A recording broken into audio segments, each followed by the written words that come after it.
Hello, everybody. Before we get started here, I just wanted to apologize for the audio issues that kind of happened in this episode.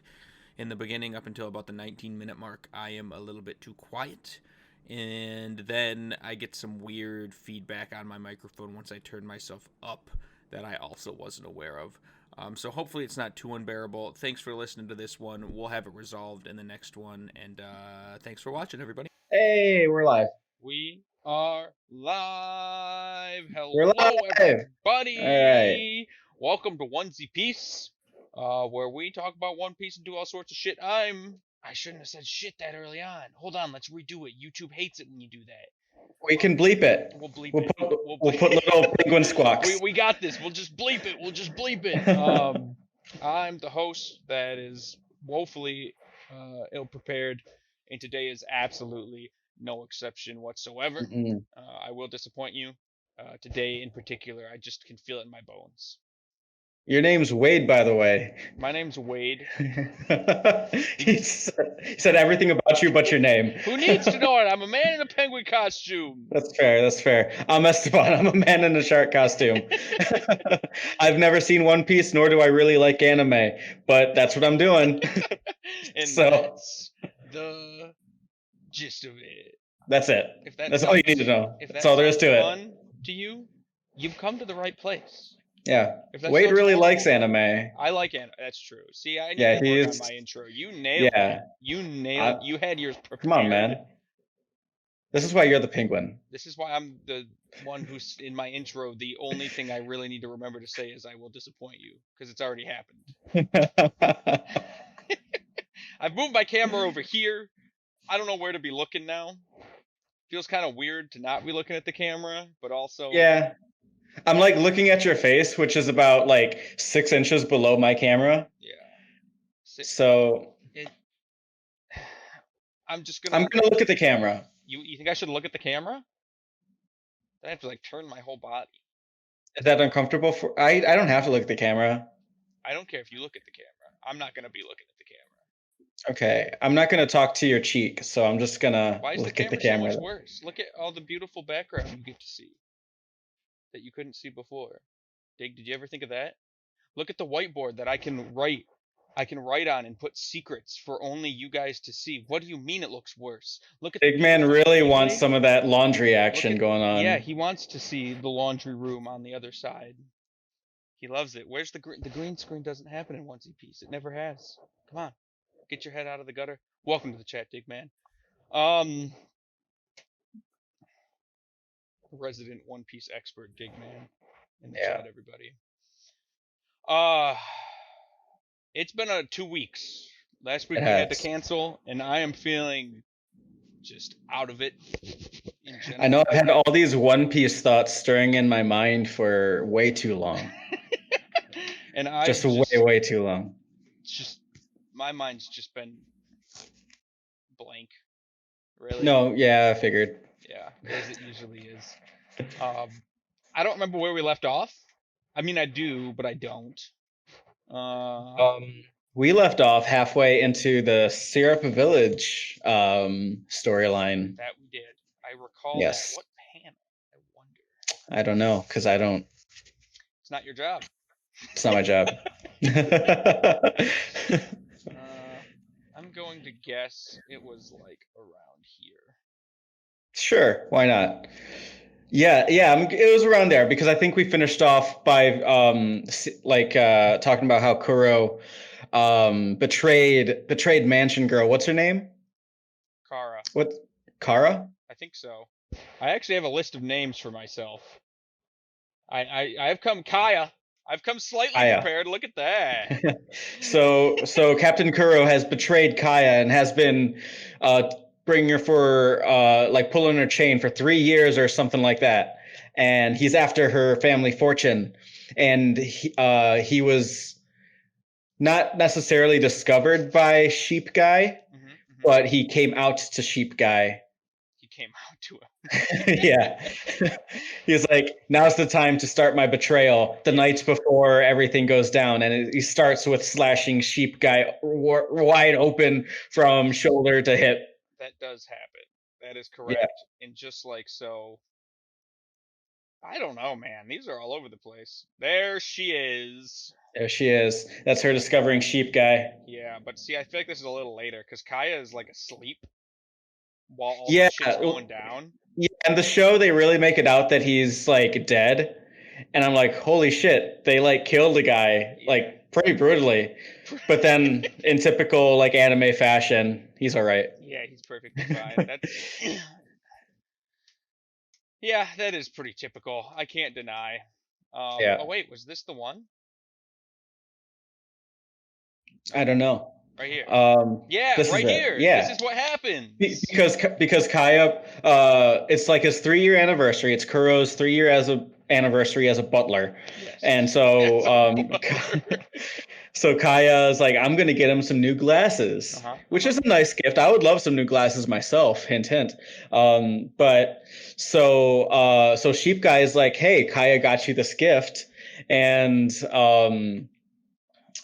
he's like, I'm evil, and he takes the glasses and he smashes them with his foot. And Sheep Guy's like, how could you do that? That was her gift. And he's like, I don't care. And he brings out his Wolverine fingers and slashes him from shoulder to hip, and down he goes. Down he goes, which is pretty cool in the moment. It is. There's no denying that that's pretty cool in the moment, but as you said, in the end, it didn't matter. Yeah. It's all those emotions you felt. This doesn't matter. I will say this. You know me. You've known me long enough. People in the chat have probably known me long enough. I don't know. Depending. If there's one pet peeve I have against not just anime, but any type of movie, it is fake deaths. Or Oh my goodness. or like revivals. I hate when after they like literally die and come back. Don't like that. Game of Thrones kind of did it all right, but Yeah. like, but the Dragon Ball Z effect. Yeah, exactly. Yeah. When there's no consequences to any of your actions, you can do whatever exactly you want. It takes away all like emotion from future events, because like Marvel had the same issue for the longest time. Yeah.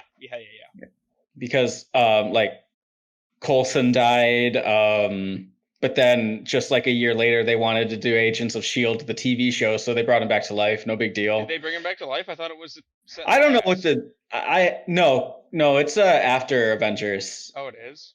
It is, yeah. Like what a worthless character to bring back. Why didn't they just replace him with somebody else? He was pretty worthless. He was I don't know. super worthless. I only watched like maybe 1 or 2 episodes of Agents of S.H.I.E.L.D. I wasn't too big of a fan. I never saw it. Not once. So for me it was mostly just like, he died. Why bring him back? He's just a normal human. He's not like Thor or Loki level like meta humans. Like, just find someone else. Yeah, exactly. Just find someone else, because I don't know. The moral is I hate it when they do this. Anime is notorious for it. This I cannot deny, but honestly, a lot of shows do it. It feels like. True. It's true. A lot of fictional shows are like, well, people really like this guy, so we gotta do some fan service here and bring him back. Just our like ratings are going down since killing this character. Just like Mary here, the most we need. That's his name, yeah, Mary. Mary the sheep guy. Mary the sheep guy. Hold on though. Oh? There's something I forgot that I want to announce to you. Oh. Right here, right now. I can't wait. I can. You see this, everybody? It looks pretty bland. We're just boxes floating over the ocean. For you podcast listeners, I'm sorry, you're not going to get anything out of this. Go to the YouTubes, watch it. But it's pretty bland, live right? On Tuesdays at 6. Yes. At 5. Yeah. Yes. See, thank you. Eastern time. It looks pretty bland. We're just boxes floating over the ocean, right? Yes. We could do something more here, I think. Can we? Do we have that power? Do we have that technology? Yes, we can and we will, and I planned it ahead of time, and I really hope. Did you prepare this? I did, and we're going to see. It's probably not going to work out the way I wanted to, but I planned it, I measured it, I figured it out. I'm on the wrong side. I fucking knew something was gonna go horribly wrong. All right, hold up, yo. Edit this out in post. I'm gonna have to. Put you there. It's gonna just have to be close enough. I can wiggle it around as we go. And then you go like right there, right? You're on the left side. Okay. All right. Did you see what I did? The only thing I've seen so far is we are now on opposite sides of the screen. Okay, good. He missed it, everybody. He missed it. The surprise is still intact. Wabushka! Wait, that's not right either, though. Huh.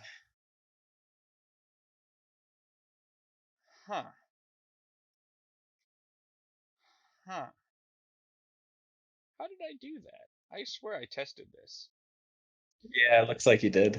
Well, regardless, the point is there, right? Yeah. You see what I did? Yeah, I see what you did. You have a little straw hat around your border now. I do. It's cute. Because Luffy's my favorite. Yeah, and Luffy has a straw hat. And Luffy has a straw hat, and so. Yeah. It's cute. Yeah. Thank you. It is all here. I'll move it, just for you. I saw it before. Nice he didn't have to move. It's so nice. Yeah.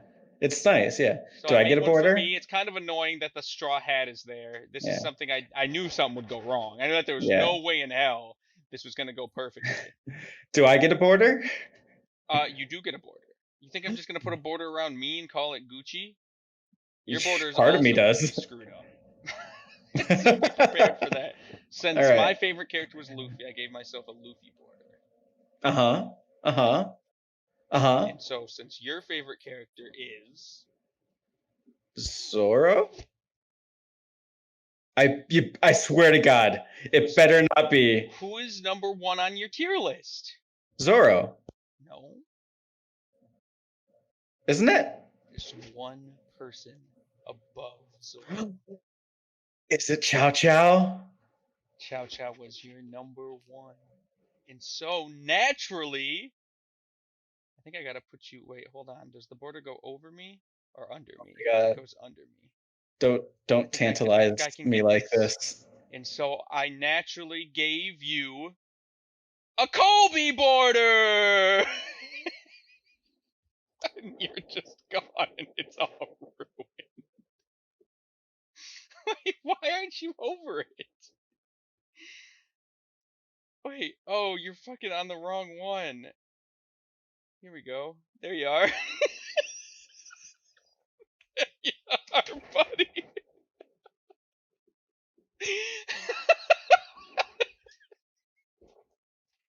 Do you like it? We need to renegotiate some contracts. This is not gonna work. I don't know. I gotta be honest. As annoying as the borders are, because we're, I gotta do some things with the glasses, the straw hat, and such. Screwing it up and not being able to see your immediate face, and then having to bring it into frame and seeing your utter disappointment was a treat for me. It was without a doubt a beautiful, beautiful treat. So here we are. My day. You've ruined my day. I thought it turned out pretty good. It's one of those awful taste but great execution type things. I really wish I thought of the glasses thing. It didn't even occur to me. Nothing but disappointment on that front. But what do you say? Do we leave them up for the episode? Are you asking my opinion? Yes. Take them down. I hate it. We're leaving them. As horrible as they look, we're just gonna leave them because that's just who we are. I'll fix them in post.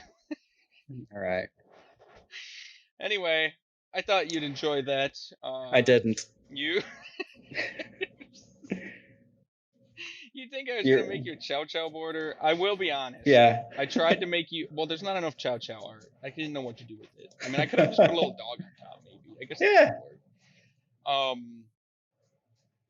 I was gonna make you a Zoro one. and That'd have then been nice. I was gonna have like swords and all this crap, Yeah. and then I realized I'm not that artistic, and I tried so many different ways, and it looked like crap time and time again, and so then I just figured Kobe just got glasses. I couldn't find his bandana easily whatsoever.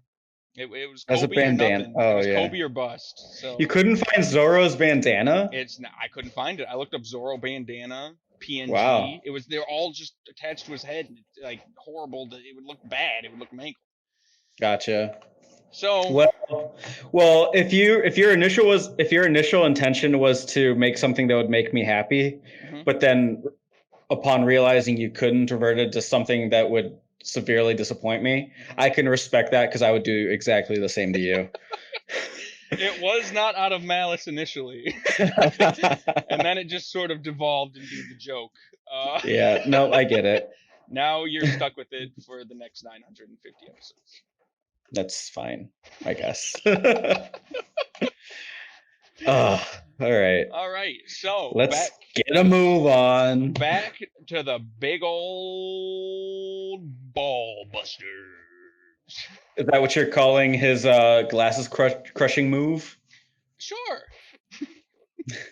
That's his glasses against the ball buster. Yeah. I feel like I'm all over the place with these.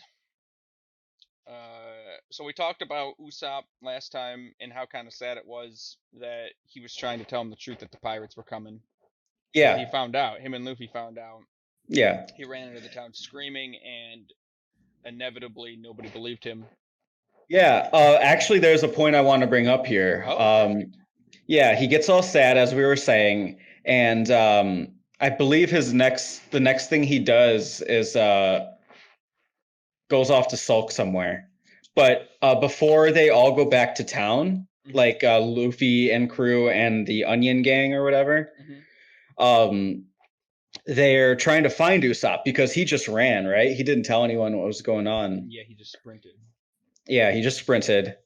Well, I guess Luffy wasn't there because he was face down on the cliff, right? Yeah, Luffy's unconscious. Yeah, Luffy's unconscious. He runs by his pirate gang plus Zoro and Nami. Yep. And they're like, wonder what's going on with him. And so I know this is just like a point of translation. I'm just going to preface with that. But the pirate gang, the Usopp pirate gang, they're like, I have an idea where he might be. And they go to this cliffside. And I think this might be where they discover Luffy face down. But before they do that, they're up on the cliff. And one of the kids says, this is where he always goes to heal his emotional pain. And I just thought that was a very like weirdly translated line that could have just as easily been, this is where he goes when he's upset. Estevan, it's where he goes to heal his emotional pain.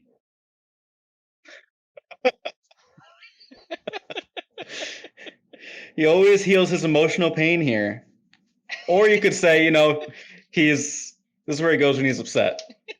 Just pretend they said upset. I don't know, man. You're right. You're right. Listen, don't the teams have like a supervisor that's just like, hey, I read this line. It's kind of messed up. You can say this instead for the same effect, if not a better effect. Probably not. No. I'm pretty quiet. Wait, am I really? That's very unlike you. Gucci Cracker says I'm pretty quiet. How quiet? How's this? Is that better? I did have my gain down quite a bit. Gotta get that gain. Gotta get that gain. Thanks, Gucci Cracker, for the insight. I absolutely appreciate it and appreciate you. Yeah, it's an odd translation. Can't deny that. I know it's a translation thing. I just wanted to poke fun at it. Mark it off. -1 for Syrup Village. Yeah, right. So they discover Luffy down there. They because Kuro and what's his name, the Michael Jackson dancing motherfucker. Yeah, his name is Django. Django, yeah. Like Unchained. Like the Unchained, yeah. Yep. Because Kuro and Django assume Luffy's dead, as any normal human would be after a fall like that. Yeah. But they go to the spot where Usopp heals his emotional pain. They discover him down there. He's okay. They wake him up. Mm-hmm. And then what happens? I'm blanking here. Well, I can find out for you. I got these in order. This should work out. So just real quick, since we're on the panels, we've already talked about this, but for all you watching, this is where Kaya basically says, I want to give glasses to Butler because it's our 3-year anniversary. Exactly 3 years since he came to town. And then Usopp runs by immediately following that and says, Kaya, you need to run. Pirates are coming. Your Butler's evil. And he's going to kill you. And she says, how could you do this? Leave right now. She gets very distraught.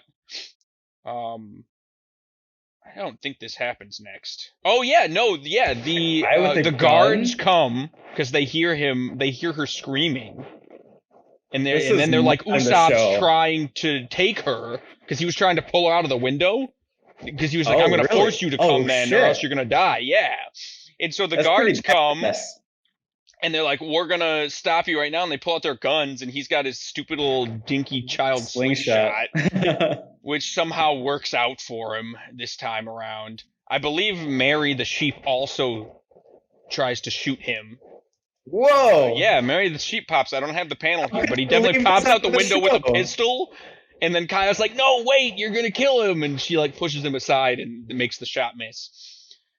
And then I guess Usopp runs back to the group that we saw him run by earlier and lies to them. So this is what is what happens next. He comes back and they're like, "What were you so distraught about?" Yeah. And he said, or I guess they had heard Luffy is back. I guess Luffy's back. Yeah. He told him everything at the cliff. Yeah, he told him everything. Usopp gets back and he's just like, "Oh yeah, all of that was a lie." And they're like, why would he lie about that? And obviously at this point, he's already resolved that he's going to present everything as a lie. And because he's decided that he's going to try to stop the invasion himself. Exactly. So that everyone can continue thinking he's a liar and everyone's safe. Which doesn't really add up. But I kind of get it. I initially thought the same thing. I was like, why doesn't he, like, this is his redemption time. Like, this is his opportunity for redemption. Like, everyone can find out he was telling the truth about this and maybe he'll get his, like, respect back. But then at the same time, like, in order for that to happen, I was thinking about this because I was, like, on the same page. And this is, like, I feel like this is the right thing to do because in order for them to realize he was telling the truth, they have to encounter the pirates. Mm-hmm. And that's risking the lives of people of the village. Right. Right. So in order to completely ensure their safety, they have to not encounter the pirates. But then that also means they have to continue thinking that he was lying. Right. Yeah, exactly. So he tells them he made it all up and then he's going to go deal with it himself. But the problem is Luffy knows. But Luffy's also just a idiot. So Luffy, it's not like he's going to do anything. He is an idiot, but it's still just like... See, Luffy's a little annoyed. Yeah, because Luffy doesn't lie. Luffy is not a liar. Luffy is many things, but he is not a liar. So the fact that Usopp comes out here and just starts lying to his face, he doesn't like it. And then the kids are also like, ew, he even fooled you, Straw Hat, because Straw Hat had already told him pirates are coming. Blah, blah, blah. I get it. I like it. I actually did like this moment. I'm with you. I'm with you. At face value, like, that doesn't make any sense, but it actually does. It actually does make sense when you think about it. There's some layers to it that resolve into its, like, making its justification, which I like. That's good. Yeah. That's good writing. That's good storytelling. They could have very easily have done everything they've done up to this point and be like, explain everything for you to like justify it, but no, I was able to like figure that out by myself, and it was rewarding. They didn't treat you like a child. Exactly. Yeah. It treated me like a grown up. Like a big old grown up. Yeah. Anyway, so we move on. This is I still don't even know how to say his name. I'm just gonna call him Kuro, Captain. Is it Isn't it Kura or Kuro? Kuro? Kuro, Captain Kuro, yeah. Oh, But that's his they like call him pirate name. his butler name is Klahadore. Klahadore. Yeah, I can never remember. Yeah. Regardless, it's him smashing the glasses. Mary's like, "What in the hell are you doing?" Right? She gave you them as a gift, and then he comes out, says he's a pirate, and then he slashes we saw it earlier. I don't know where it went. He slashes him with his little cat claws. I've got some problems with this scene. Oh, tell me. Lay him on me, man. I hate this scene. Oh. Why would Captain... This is another instance of them talking on the beach, out in public, for everyone to hear.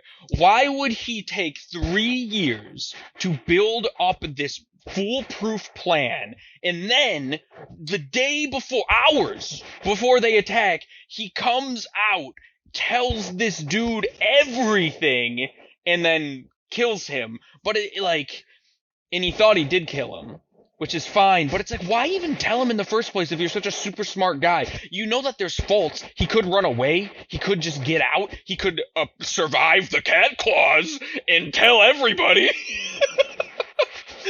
But that would never happen. I am completely with you.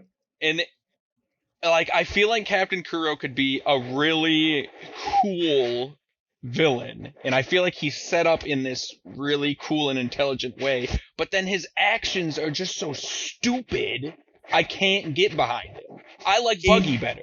Buggy's a better villain. I'm just gonna say it. Buggy didn't do stupid shit like this. He didn't pretend to be intelligent and then turn around and friggin'... That's fair. I won't argue that. Like, I completely agree. He has this perfect foundation to be this intelligent, manipulative, villain, and it's so cool. And then he does this shit. Yeah. Where like you said, hours before the whole thing's supposed to go down, hours before this 3-year plan in the making is supposed to go down, he reveals everything to a close confidant of Kaya, and then doesn't even finish the job. Yeah. Exactly. He doesn't even check the pulse. Yeah. Where's the double tap, Kuro? Yeah, come on. You got huge cat claws. I don't know. Yeah. I got some chat. Kuro is arrogant and overconfident. He thinks he's won because he thinks he's infallible. I don't buy it. If he was arrogant and overconfident, he would have never come up with this 3-year plan. He's been milking this for 3 years. You don't just pop out and a few hours before everything's about to set. You don't risk it. You don't set a 3-year plan, 3 years in the making, and then just potentially ruin it. It doesn't make any. I don't buy it. I agree. He's arrogant and overconfident, but he's also smart. He's also supposed to be intelligent. Exactly. And they just threw it out there. This just felt very comic book villain-esque all of a sudden. Yeah. Like when he does this, it's like, I'm going to tell you everything. I agree. And so that did annoy me. That definitely did annoy me. And so I have a note here for a clip at 7 minutes and 53 seconds. I can do that. I meant to get these up on Hulu. Oh wait, I did. They in the clips? Did you add the URLs? This should be in there. Okay. All I have is the time, and for some reason I wrote, "What a tragic waste of time." It might. And I don't remember what is in this clip. Oh, you can clip out. Wait, is this right? Episode 12. Okay, yeah. I got it here. Waiting for us. I love that you can clip with I didn't know if you'd be able to get the I wasn't sure if that would happen or but not. You were. I remember what this is. I know exactly where this is going as well. So let's watch this clip. It should be about a minute. Yep. I will share my sound with you. That whole scene didn't add anything. Is that it? 100%. Yeah, I mean, I'm not disagreeing. I wrote, "What a tragic waste of time." What a tragic waste of time. Well, yeah. It was. I guess they were trying to maybe flesh out his character a little more. He's a He weird only guy. says, Did you know he's a weird guy? I had a hunch, I guess, maybe. An inkling. But this really solidified it. With that This being really said, solidified it. I don't think that scene happened in the manga. Does not ring any bells at all. So they were probably just filling out time to. Cause sometimes To waste it. you need to. Well, yeah, that's why it's called a filler scene. That's why filler is time wasted. They could have put in that awesome gun scene. What awesome gun scene? Where Usopp's kidnapping Kaya. I feel like that totally happened. It didn't. Digman, That resident, awesome. resident manga and anime expert. Can you look into this and see if this scene happened in the anime? I gotta know. We need an official report. I do feel like he would have wrote it down. Yeah. It was a pretty intense scene.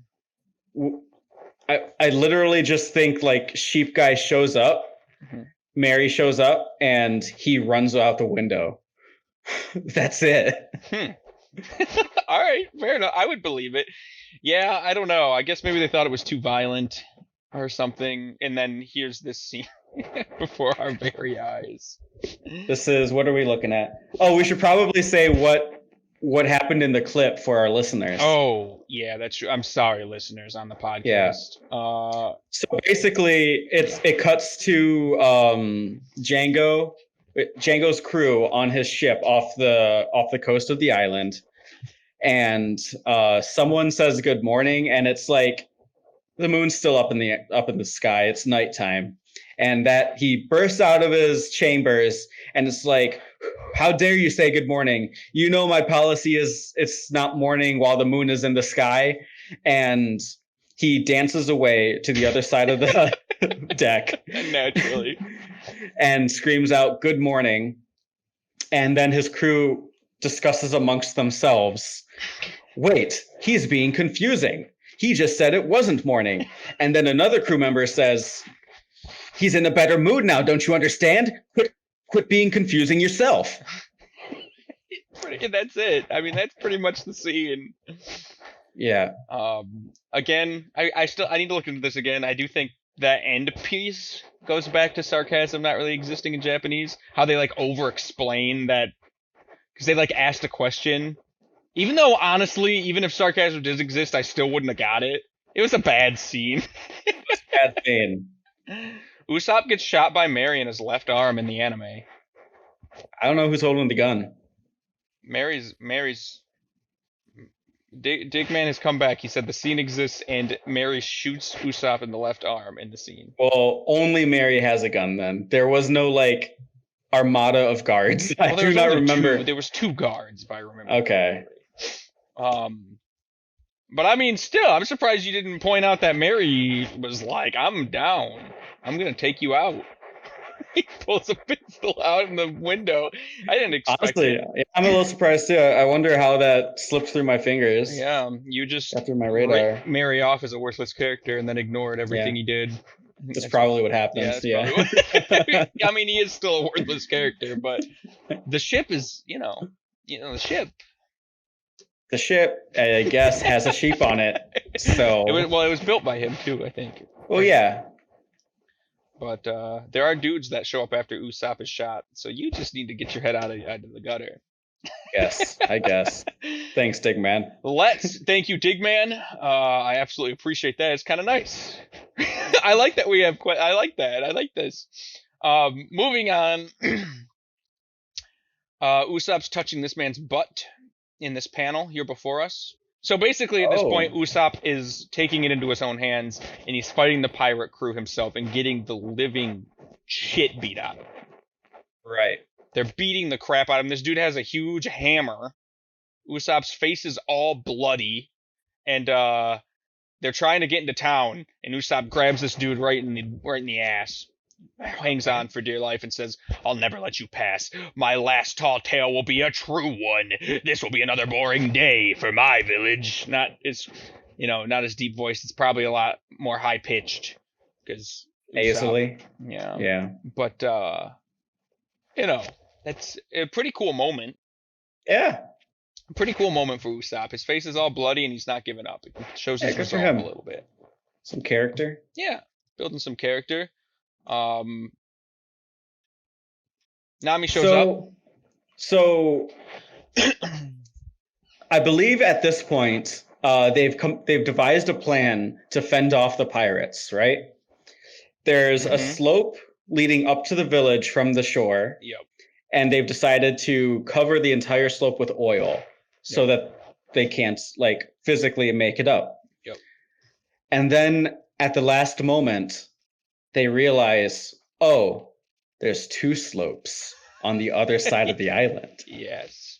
So all of this was for nothing. Now we got to get over there. Yep. And he says, head north.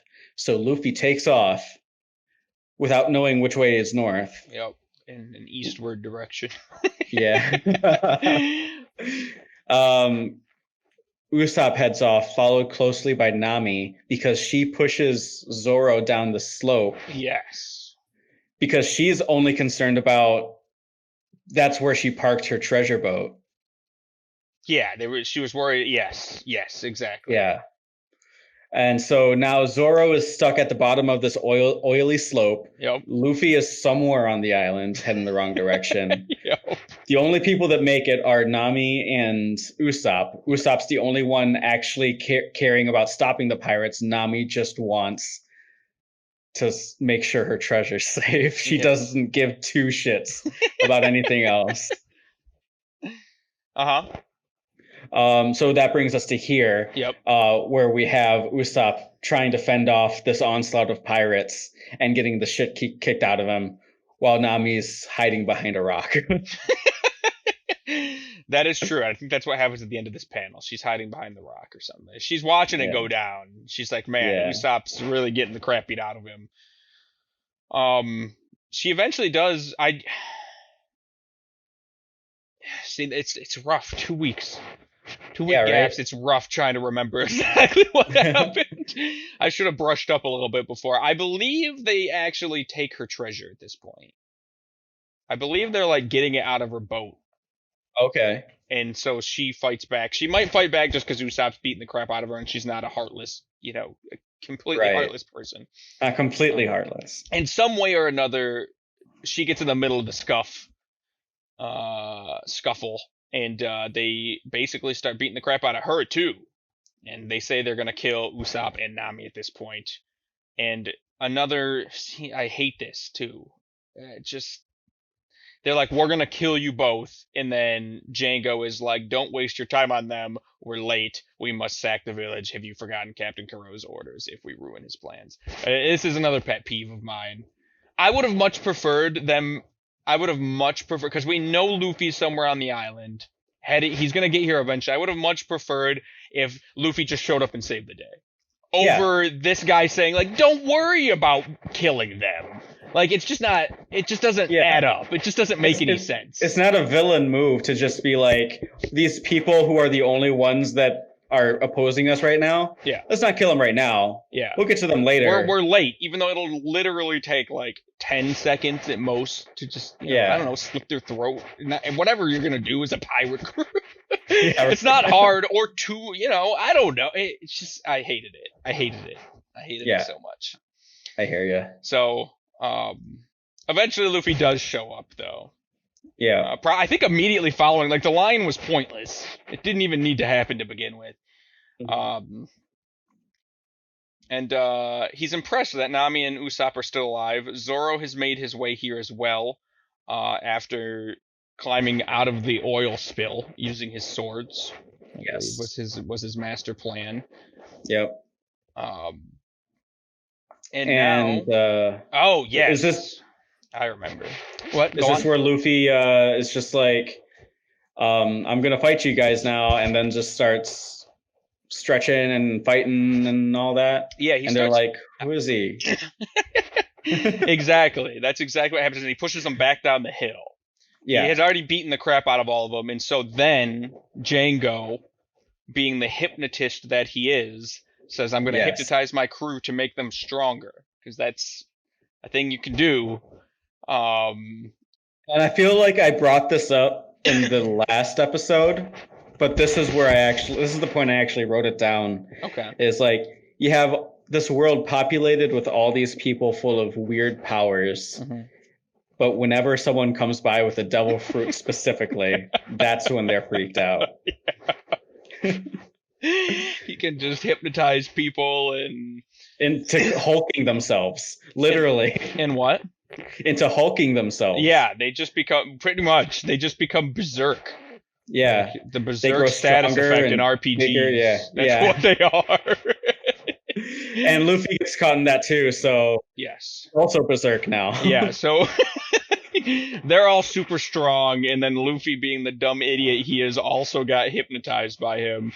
It becomes a super strong hulking maniac that just starts beating the crap out of everybody as well. Yeah. Yeah, I don't know. Yeah, there he goes. Yeah, there he is. Freaking out. Freaking out. Screaming yar. He just starts rushing the horde of pirates, and yeah, I mean, it's kind of a funny moment.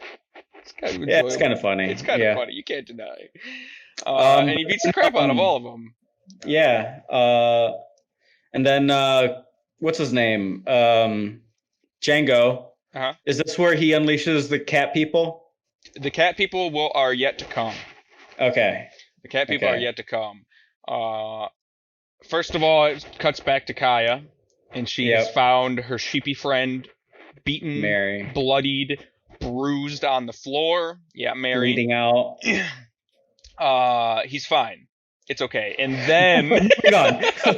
I mean, I don't think we know he's fine at this point, but maybe we do. I don't know. You do. In the anime, you do. In the anime, you do. You know immediately. And then I believe also what happened before this was Luffy he ripped the bow off the ship. Yes. He rips it off, and he's going to smash the pirates with them. And so then Django puts him to sleep.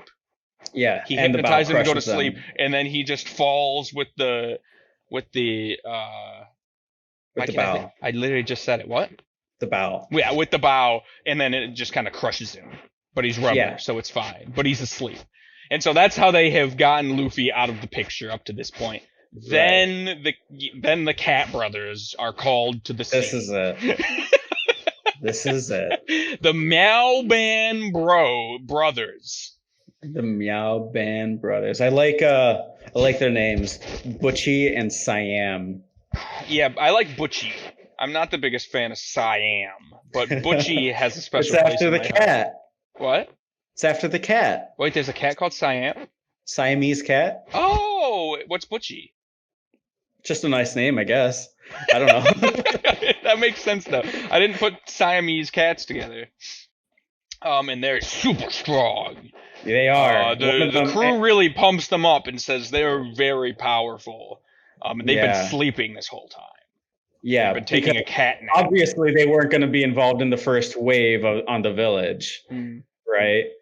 This whole plan to slaughter an entire village of people. They didn't need. They're like too strong. They can take their cat nap before. Yeah, it's fine. They were building up to it during the first assault. But Zoro takes this fight. Yeah, Zoro steps up. And okay, yeah, so a little bit more backstory. It's starting to come back to me.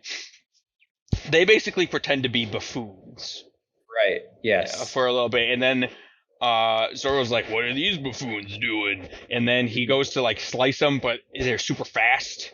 And so they end up slicing him back, and they're like, we were just kidding.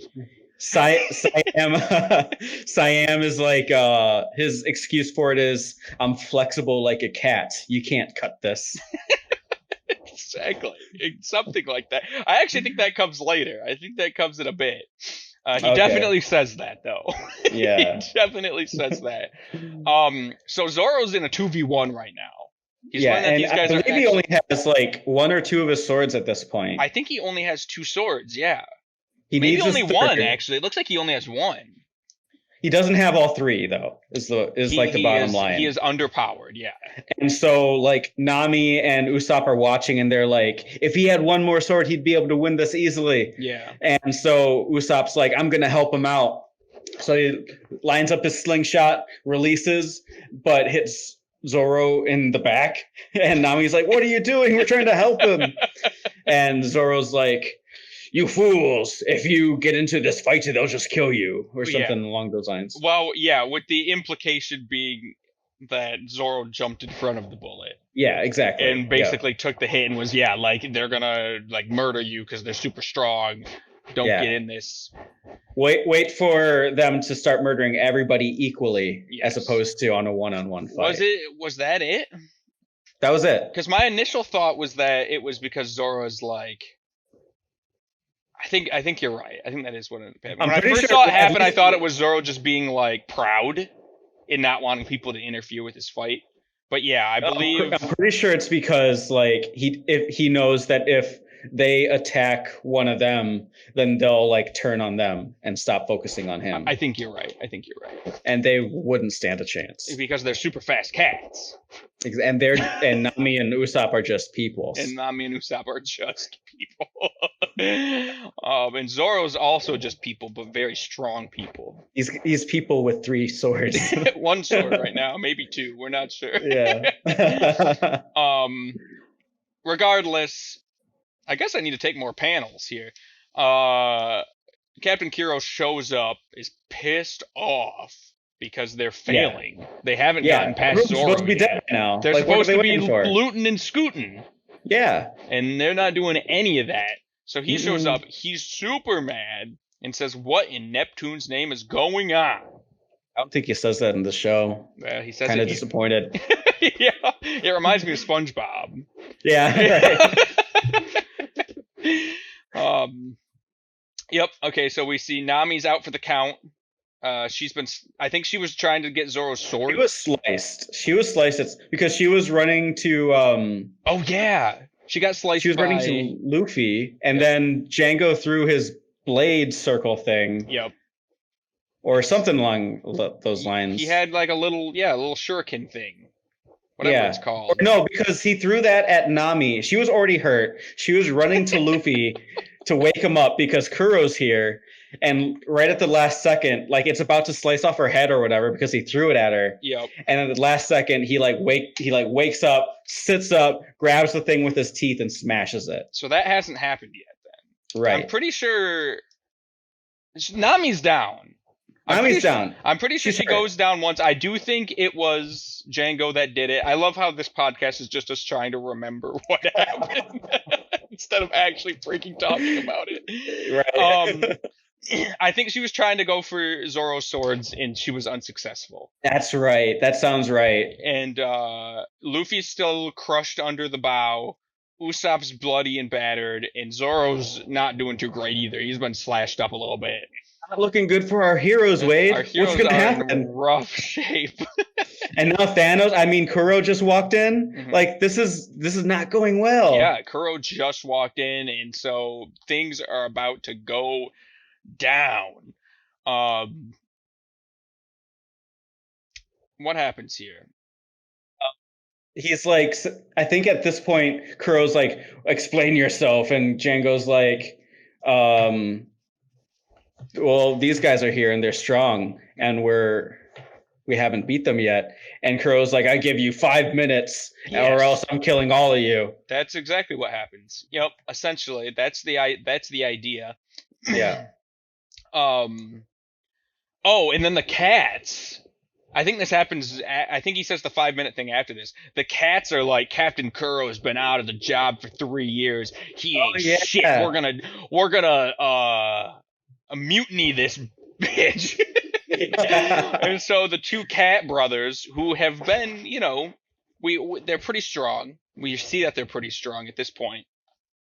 Both turn on Kuro and are going to attack him, and he just very quickly teleports away. He's even faster than the fast cats. Teleports behind him, pulls out his Wolverine claws, and is basically like, "Oh, were you going to kill me?" And now the cats are sweating. The cats are like, I screwed up. Butchie and Siam, they screwed up. They realized they can't actually take him on.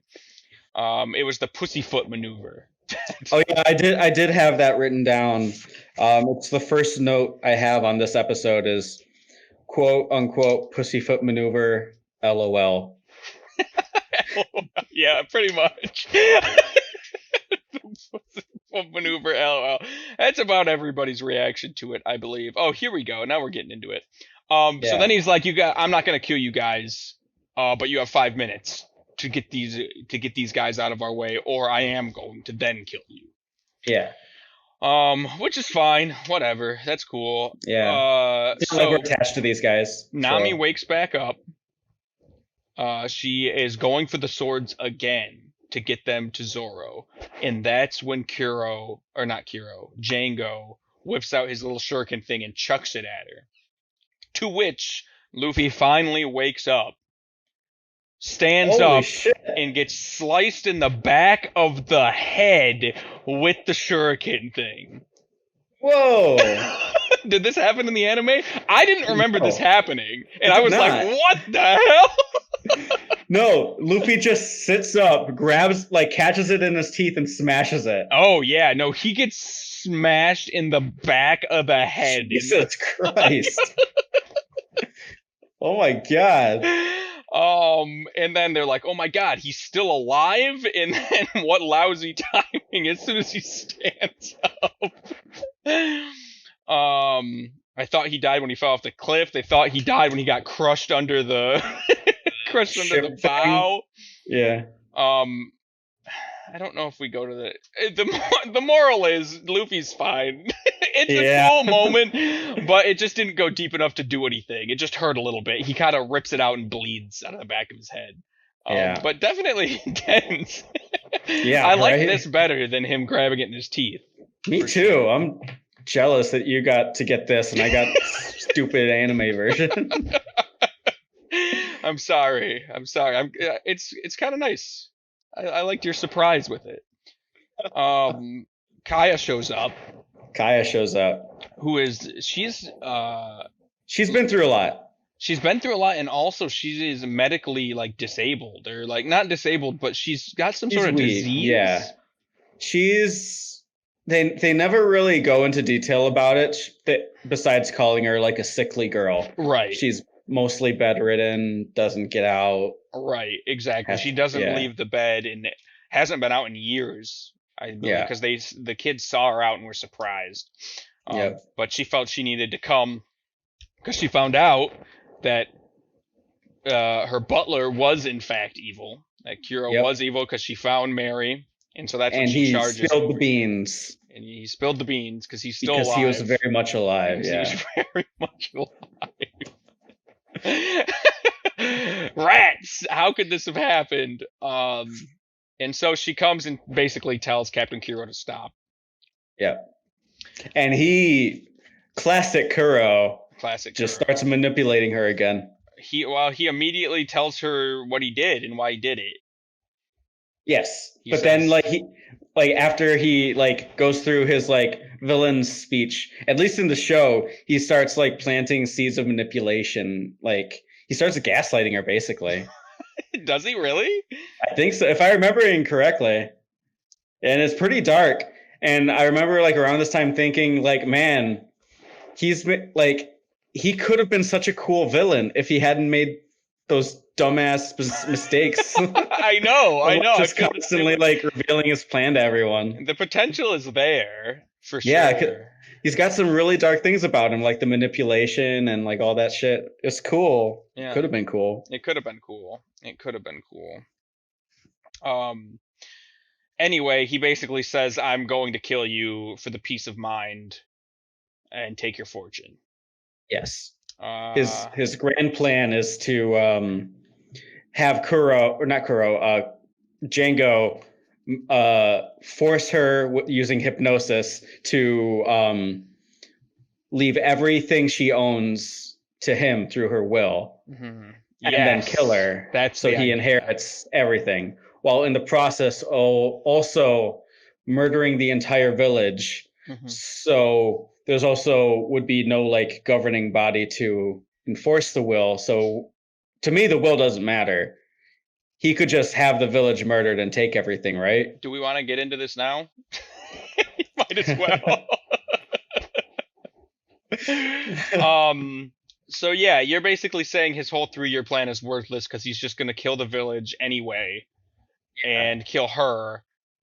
And since the village is dead, there's nobody who's gonna give him the money because Because nobody's going to stop him from taking everything. he basically could have just killed the entire village and taken the money. Yeah. There's no point to do this 3-year plan with the will and all this crap because he's gonna kill the village anyway. That's his plan.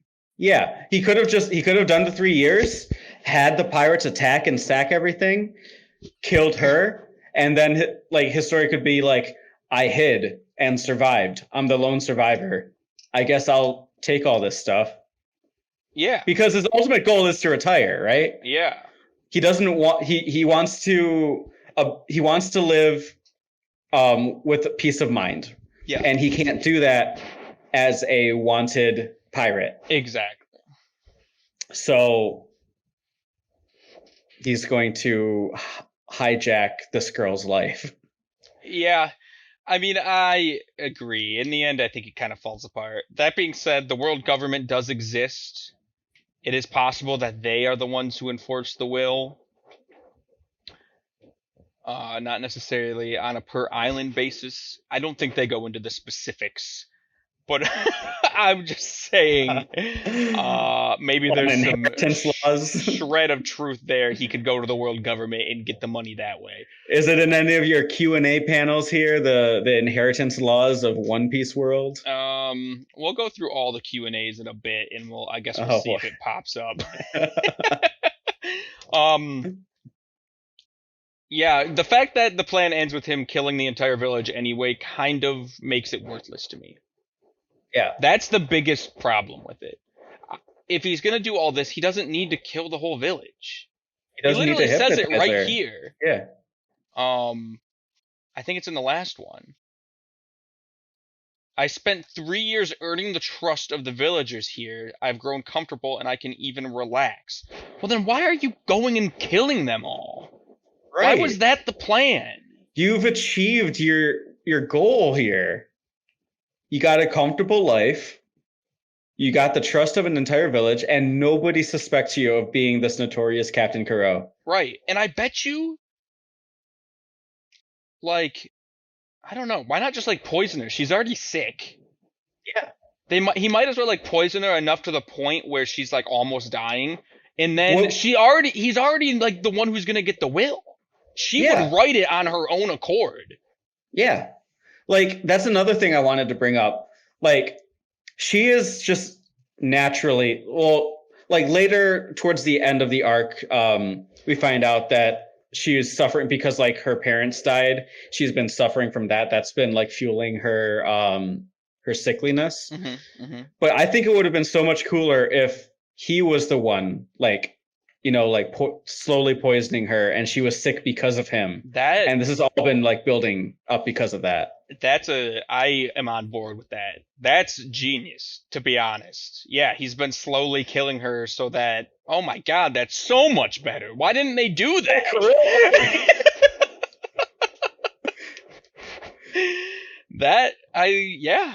I don't know. There's a lot of ways they could have gone. This way doesn't make sense. There's no point in building up the trust of the villagers if you're just going to murder them at the end of the day anyway. Yeah. So we're in agreement here. Once again, Captain Kuro does some stupid shit. Yeah.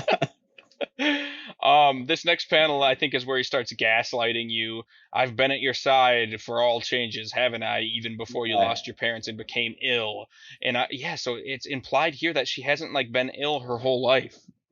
Yeah, like she only became ill after her parents died, and that was the reason she was ill. Right. Was because her body couldn't handle that loss or something like that. Oh, okay. Interesting. Okay. We spent a lot of time together. We went sailing together, took trips in town. When you had a fever, I stayed at your bedside day and night. I suffered with you. I laughed with you. I was even your humble servant. I humored you, Miss Kaya, in all your silly dreams, and I endured it. That's pretty. Dark.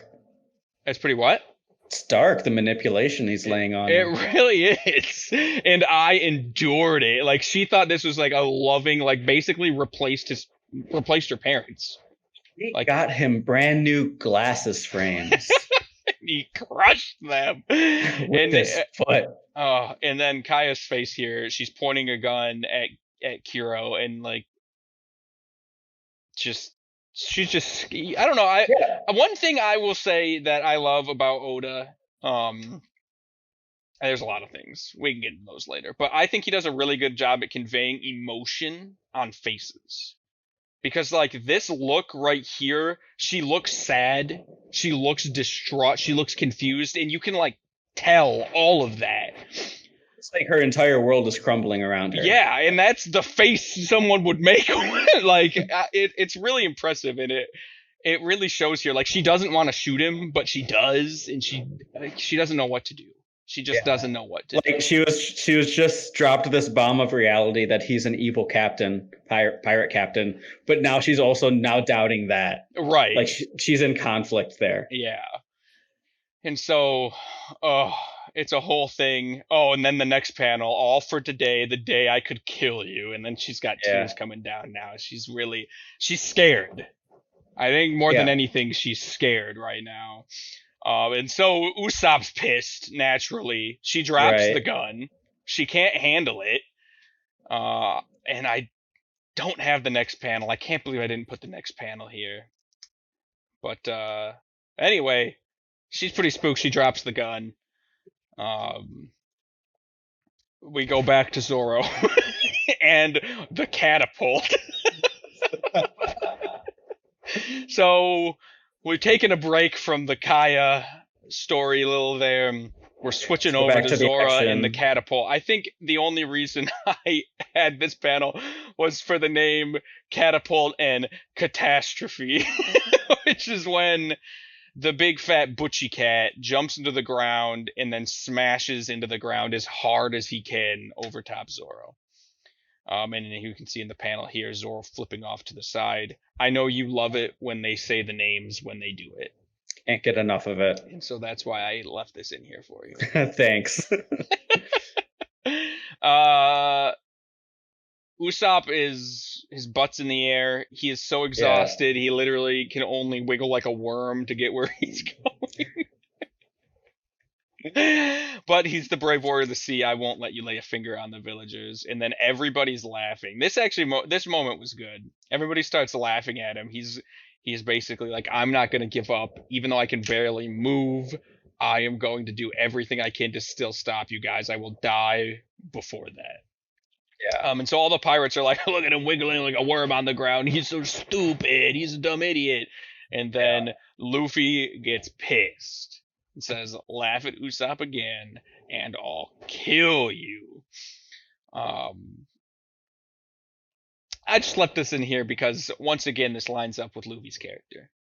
100% Usopp is back to personal treasure. Usopp's personal treasure is this island, the people on it, Kaya, and he is doing every single thing he can to fight for it. And so when the pirates all turn and laugh at him for basically doing all that he can to defend that, Luffy ain't having.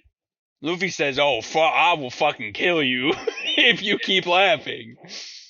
So yeah, I don't want to go. If you want me to talk more about Luffy's character, check out podcast number 2. I could talk about it all day. I've already talked about it. I won't waste any more time on this. We will move on, but that's why I had that one in there. Zoro has his swords back, by the way. Yep, got his swords back. Kitty Cat, I told you never to get in my way again. You were warned, and he wins. Yeah. Again, normally when we don't have 2 weeks between characters, I have an idea of roadmap in my head, but I've kind of lost it. The main point is Zoro wins by a landslide once he gets all 3 of his swords. It's not even a challenge for him. So the only reason the cat stood a chance was because he only had some of his swords and not all of them. Luffy starts fighting Kuro at this point, who is teleporting around with his Wolverine claws. And Is he doing the swaying thing where he instant transmissions all over the fucking beach and kills whoever at random? I think that comes next. Okay. Right now he's just blinking once around. Just boop boop Okay. boop boop. And Luffy's doing good. You know, he's dodging the cat claws.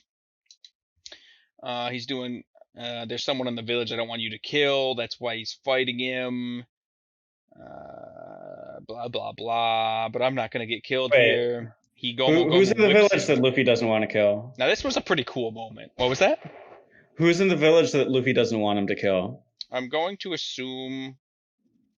So everyone he cares about is here. Well, it's probably Kaya or Usopp. Usopp's here. Usopp's here, Kaya's here, but she might have run away at this point. Yeah, her and the kids. Yeah, I think he basically just means. I think he means Kaya. That's what I got out of it, but I don't know. He also cares about Usopp, but Usopp's here, like you said. Earlier, when he was on the cliff, he stood up and said, "Don't kill Kaya." That's what gave away their position. So he obviously doesn't want Kaya dead. I think maybe because he knows Usopp's. It's probably Kaya. It's totally Kaya. That's the moral here. This is a cool moment. What'd you think of this? He gives him an old gum whip. Whip to knock him off his feet. Gomu no whip to knock him off his feet, and Kuro just jumps up and just straight up stands on his fist. It says, "You bore me, boy," and then everybody freaks out, says he's standing, and then he starts running down his arm. Which I don't. We're not going to worry about the physics of all of this. We're not about to get into that. All right. And Luffy's a little concerned. He did not expect that. And so instead of slashing Luffy in the face, he kicks him, which is an odd choice, but he does kick him very, very hard in the face. And it appears this is where we really get to see how strong Kuro is, because obviously he's almost toying with Luffy at this point. He could have killed him by now. He could have killed him, but he doesn't like to kill, apparently. Because he doesn't kill anybody. He just leaves them alive. I'm saying he could have killed him. He should have killed him, but whatever. Yeah. He kicked him hard. We'll just say that his hand was too far away from the face. The kick made more He could have killed the entire village himself. He easily could have. He just destroys his whole crew here right now. Yeah. He has no intention of keeping the crew alive after this mission. He even admits towards the end of his 5-minute countdown, he tells the crew straight up, did you think I was actually going to let you live at the end of this? His whole point is to abandon his pirate past behind him so he could retire in comfort. But they're all loose ends. Right. Yeah, exactly. It doesn't add, for peace of mind, it doesn't work. It doesn't work. I don't want to go into it even further, but you're 100% right. You tie up the loose ends for peace of mind. You don't just tie up one and call it good. Yeah. Captain Kuro's a stupid villain. Yeah. This was an interesting panel, and this is a theory of mine. I don't know if this is. I didn't look it up. What are we looking at? So we're looking at it's a flashback of Captain Kuro, and he fights a marine ship all on his own. This is where you're right. Yeah. He takes on an entire marine ship on his own. He could kill the village himself easily. Yeah. So this was the onset of his 3-year plan. Yes, this was exactly because he pretended he was dead. Yeah, he killed off an entire marine ship. He left one alive and had Django hypnotize him into thinking this prisoner was Kuro. Exactly. And had him executed. So this is interesting. Again, this is just a theory of mine and something that, as I was reading, it just kind of occurred to me. So he leaves the one marine alive and basically steps on his jaw, right? And so his mouth is bleeding and he's all slashed up and whatnot. And I feel, you remember Axar Morgan? Yes. And how he had a metal thing on his jaw? Yes. This guy I thought kind of looked like Axar Morgan. Do you think this guy's Axar Morgan? I think there's a possibility. I thought the only thing I'm saying that for is because they kind of had him stepping on his jaw. He had a thing on his jaw, and he kind of looks like Axar Morgan. But at no point do they say whether he is or not. But I thought that was an interesting take. If that is Axar Morgan, I'll admit it. I'd be impressed. Somebody find out if that's Axar Morgan. Yeah, I have nothing to back this up other than I thought he kind of looked like him, and his jaw got stepped on. He does not have an axe arm. I'll tell you that. He's got 2 arms, but this was 3 years ago. Who knows? Who knows? That's true. Maybe the axe arm Luffy picks is up a boulder and starts smacks Kuro in the face with the boulder. with a boulder.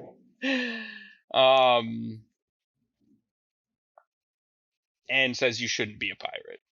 Yeah, And because then I don't think Kuro Luffy's steps further and understanding starts Kuro swaying. here. I don't think Luffy's understanding Kuro He starts here. doing the sway thing you were talking about. Yeah. So he Can just you hear me? starts swaying back and forth, and everybody's freaking out in there saying that stance. It's he's gonna use that attack. It's the out of the bag attack. Can you hear me? Because the cat's out of the bag. Wait, I can't hear you. Are you talking? No, I don't think you can. I've been talking for a while. Are you muted? No, I haven't done wait, anything. I think it's me. You there? Hello? Hello. Hello? I can hear you now. Okay. I wonder how long this has been going on, because you've been ignoring me for a while. Oh yeah, sorry. I think it was my headphone. I think it got hit. Okay. Anyway, what were you saying? I forgot. Okay. The What did you think about the cats out of the bag attack? cats. I mean, I hated it. Why'd you even ask that? At least it's not called cats out of the bag. It's just called out of the bag attack, and you got to kind of put the pieces together. There is that. I'll give it that. Anyway, he starts swaying, and as you implied earlier, he just starts teleporting all around and Yes. killing Okay. anything that I remember what I was gonna moves. say. I remember what I was gonna say. Okay. I don't think Luffy's understanding Kuro and his motives, because Kuro, we've established, he just wants to retire, put all it behind him, and live out the rest of his days in peace. Yeah.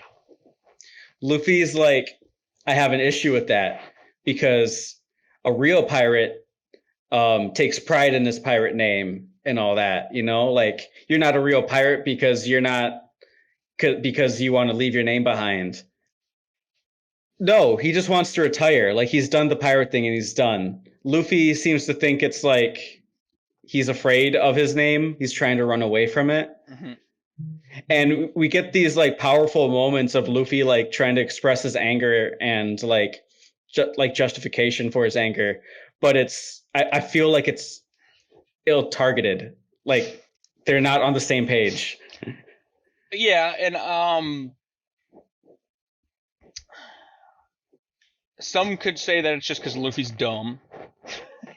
I think at this point it's less about what Kuro thinks, and it's more a mirror into what Luffy thinks. Yeah, because Luffy's direct quote is, "You're not fit to be a pirate if having a name on the seas scares you." And he's not scared of having a name on the seas. He's just ready to retire. Yeah. I'm not going to argue this one. I can agree with it. I think more than anything, it's just a mirror into what Luffy's thoughts are. Not necessarily. And we'll just chalk it up to Luffy being dumb. Or poor writing. I'll accept either. That's fine. A or B. Yeah. Honestly, in this sense, it's probably poor writing. Because they tried to make them really intense moments. Yeah, but they fall flat because like the characters are on different pages. Right.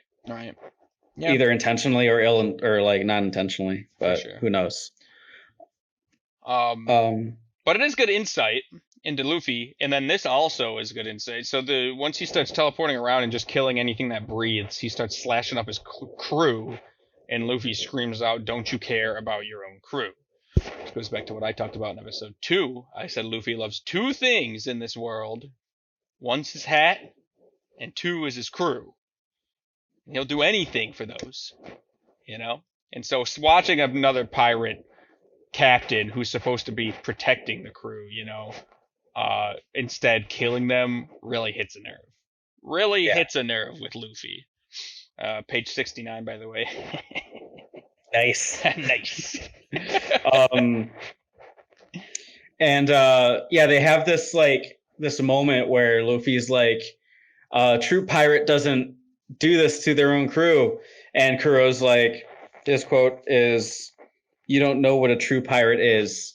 And I 100% agree with Kuro there. Well, whatever. I'm not going to get into it this stream, but we'll get into it sooner or later. Anyway, so that happens. We cut to the forest, where Django is hunting down Kaya to hypnotize her, make her still sign the will, because that plan is still in effect, apparently. And essentially what happens is Zoro and Usopp and maybe Nami, I think it's just Zoro and Usopp, are also trying to find Kaya in the forest. Right there. Where is Nami right now? Is she just sort of laying down somewhere? I'll just assume she's taking a nap. She might be with them. She might be with the three of them. Okay. But anyway, Django catches up and is basically going to kill Kaya, and then the three kids jump out. Yes. And start beating the crap out of him a little bit, but they're still just children. And so Django turns around and beats the crap out of the kids instead. And then Kaya is like, I'm just going to kill myself right here, right now. And then nobody's going to sign the will. Right. Yeah. And then Django's like, well, if you do that, then I'm going to kill these kids horrifically. And then that's what makes her give in, like, oh, don't hurt them. Yeah. Essentially. Yeah. She's like, oh, don't hurt them. I'll do it. I'll sign the will. Just don't hurt them. Right, exactly. But then Usopp and Zoro show up right at the last moment. At the last moment, they show up. I thought this was actually kind of a cool scene. Yeah, I did too. In a dumb little way. So Usopp can't move, so he's riding on Zoro's back. Right, yeah, he's so beaten to shit. Yup. And so all you see is Zoro like slashing a tree branch. And you're kind of like, why is he slashing that tree branch? And it's because it was blocking the shot for Usopp. And so Usopp, who's on his back, now fires away and I think blows him up. Yeah, he's got like a special blowy up pellet. Yeah, it's like a buggy ball, but miniature. Yeah, that knocks him out of commission. He's done after that. Right in the face. That's all it takes. This is a better sequence than what was in the show. Because in the show, there's this a small scene leading up to this where they're running through and they see Django with the blade up to Kaya's throat. And they're like, we can't get there in time. And so then this happens. And I think I just prefer like cutting straight to like Zoro cutting the branch out of the way and Usopp flinging the pellet. That's fair. Yeah, I'm not sure. I mean, this is a good scene. I don't know what happens before it. They might say that. I don't remember. Anyway, he's out of commission. I can't believe I didn't include the hypnotist getting smashed. Oh, nope. That's fine. He's out of the picture. Why didn't I include that, though? What was 2-week-year-old Wade thinking? Who knows? 2-week-year-old when I was... Regardless... So essentially, Kuro's way too fast for anybody to keep up with. And so Luffy comes up with a cunning plan to instead wrap his arms and legs around him so that he can't move.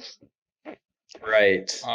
And then he stretches his head all the way back as far as he can and launches it forward and gives Kuro the old Gomu Gomu no. I don't know, what was it called? Like dumbbell or some shit? Bell. Bell. And just smashes Kuro in the face as hard as he can with his skull. Yeah. Which fucks Kuro up pretty good.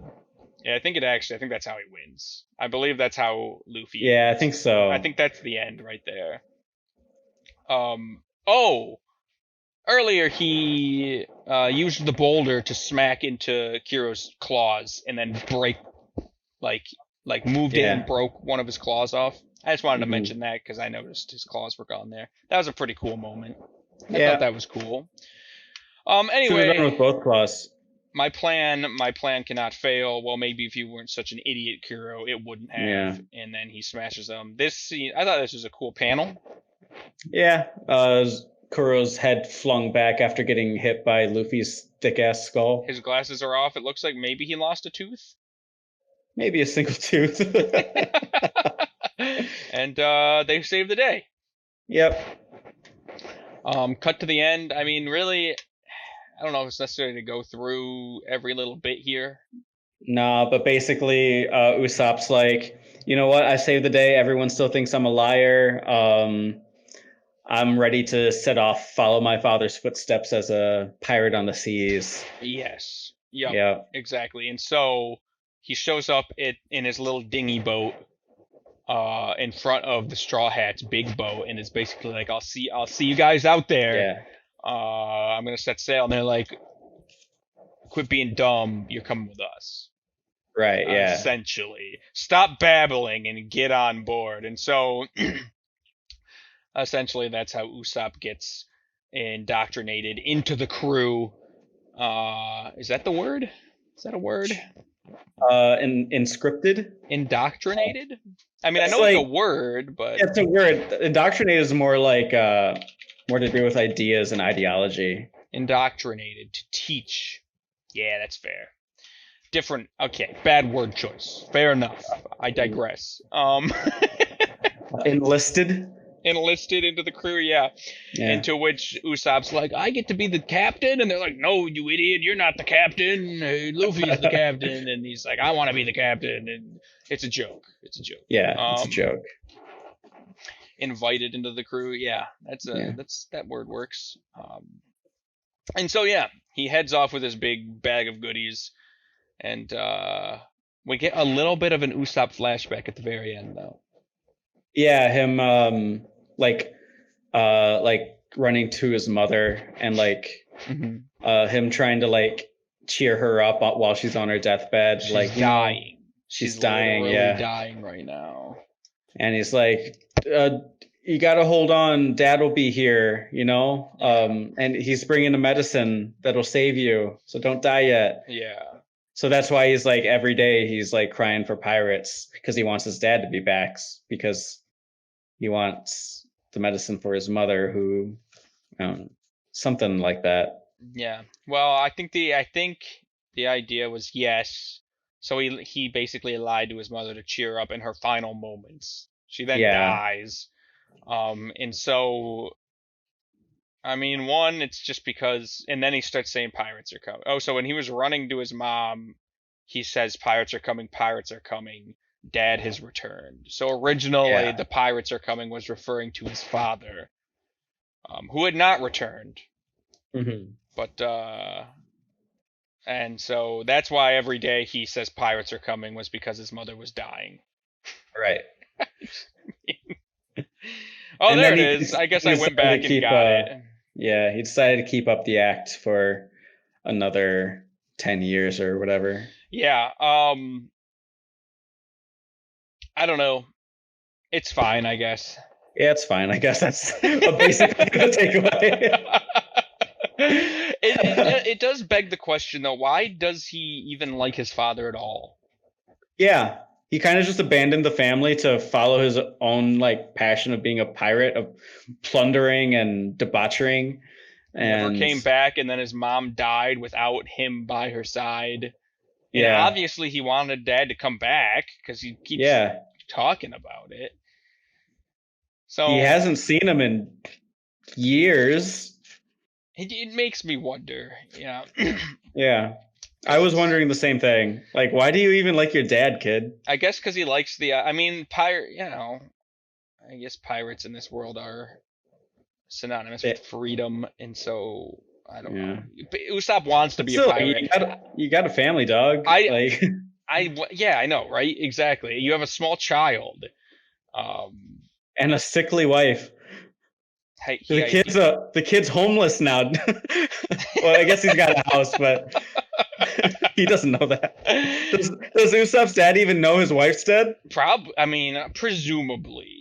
He's gotta know, but who knows at this point? I guess we'll find out eventually, because we can only assume that Usopp's gonna meet up with his dad at some point in the series. Right. So there's this moment between Nami and Luffy where Nami turns to Luffy and she says, "Pirates aren't the lovely things you make them out to be. Kuro is more standard than you." And how does Luffy respond? How does Luffy respond? "I want some meat." See, Luffy doesn't care. Yeah. Great character development there. His character development already happened in the fight. Luffy wanted meat in that moment, alright? Luffy isn't one for chit-chat. No, he's not gonna. What did you want him to do? Sit down on a log and belch his heart out to Nami about how he felt hurt by Kuro's thoughts? I wouldn't mind some three-dimensional dialogue between the main characters. He wanted meat. He was hungry. He had just fought. And he wanted meat. And what does Luffy do? He says what's on his mind. Yeah, that's stupid. It's the truth. He's staying in character. I think if he would have opened up his heart a little bit, it would have been out of character. I think his character should be to open up a little bit more. Like, I don't his care about Luffy. His character opens up through actions, not words, necessarily. I don't care about Luffy because he's so two-dimensional, Wade. Luffy is a man of action, not of words. For him to just sit down and have a nice little conversation with Nami about his thoughts and his dreams is a waste of time to him. He wants meat, and he wants to move on with the adventure. He doesn't need to prove anything to anybody. He doesn't. Not even the audience. He's been proving it through the fights, you dipweed. I made my own word. I got so angry. He hasn't proven anything. What do you mean? Anyway, the crew I literally had a 20-minute spiel about what he was proving. I had a panel this time. I had multiple panels that opened up about Luffy's character and why he does what he does and what his goals are. But no, because he didn't respond to Nami with what he wanted, he's a shitty character. You can go fuck yourself. Why would you set up an interesting dialogue like that only to have it fall flat on his face? Because Oda likes to go against. He likes to set things. You know what? Let's go to fan questions. And we'll talk about this. Right. Because there's a good fan. There's a good fan. Village is over.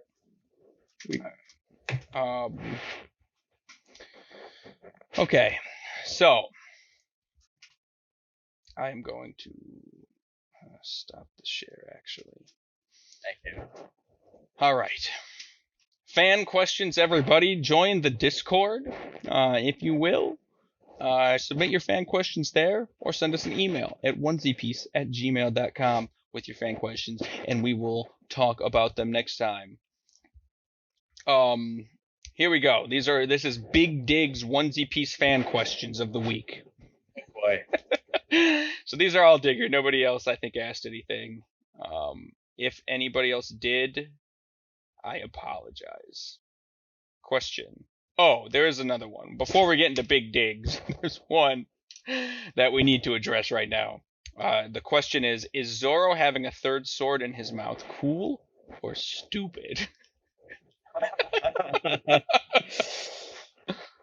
I don't know if this will surprise you or not, but I kind of think it's stupid. Kind of thinks it's stupid. It doesn't surprise me. It doesn't surprise me. I think it's kind of stupid cool. Like, so stupid that it's cool is what you're saying, or what? Kinda, yeah. So cool that it's stupid. It's a very comic book-esque thing to do, I feel. It's a very superhero-esque thing to do, because it is like on a factual level, it's dumb and it wouldn't work. Like at all. There's nothing you can do with that. But the fact that he's a badass and is cool about it makes it cool.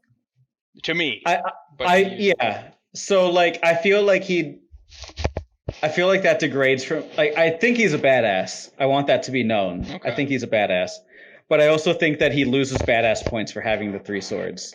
I think that I mean so we can get into later like his story on why he has the three swords because Right. that is an episode later. It is. And it does have meaning behind it. Yeah. Um, But at surface level, at this point, I just think it's a little dumb. Like, I think he'd be just as much a badass, if not more of a badass, if he just had like two swords. And because, like, as it is right now, you never see like anyone wielding two katanas. You know, yeah. Yeah. it's like they cranked it to 10, but then they had to like crank it to 11 just because Because he wanted to be cool. he was already cool. I don't know. Regardless, for those That's who my take. It's stupid. Done. okay, he said his take is that it's stupid. I think it's kind of stupid cool. Now you did just for those of you who are watching for the first time here, Guru Estevan is watching One Piece blind as we go along. He did just reference a later episode. The reason for that is because at this point he has watched up to Arlong Park, the Arlong Park arc, and then we decided to make the podcast. So we have halted it there. We will start going week by week once we hit there. Just wanted everybody to be aware. That's why. I am technically 45 episodes into One Piece. He is technically 45 episodes in, so he has a little bit of knowledge, but not enough. Let's be real, not enough. All right, into the actual questions, dude. How cool? As if that wasn't a real question. No, it was a good question. It was a good question. That one was by Greg's, by the way. Aw. Yeah, Greg's posted that question, so thank you, Greg's. Question number 1, dude. How cool are Kuro's Wolverine claws? The guy wears 10 katanas on his fingers like it ain't no thing. So wait, you were just talking about how they needed to see he has 10 swords. Zoro's got nothing on 3 swords. I guess I never really saw his claws as katanas, just sort of like exaggerated cartoony claws. Yeah, now that was I'll let you speak, but I think they're stupid and way too long. I mean, now that I'm like equating them to katanas, they are kind of stupid. But before that, you thought they were cool? Yeah, just like cartoony long claws. Like, I think that's pretty cool. Like, he's got blades, just like Wolverine's got blades coming out of his knuckles. He's got blades coming out of his fingers. Yeah, but like I think of like Hugh Jackman Wolverine and versus like cartoony Kuro. So like the length thing wasn't that big of a deal. All right. Okay.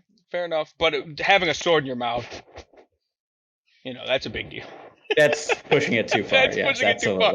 But having 10 katanas come off of your fingers, that's fine. It's cartoony. It's funny. Put the sword in the mouth. That's just dumb. That's just dumb. Where did the swords come from? Were they like brass knuckles? That doesn't make any sense. You're right. He ate the finger blade devil fruit. He didn't though, because they would have made a point to say that. Yeah. No. Okay.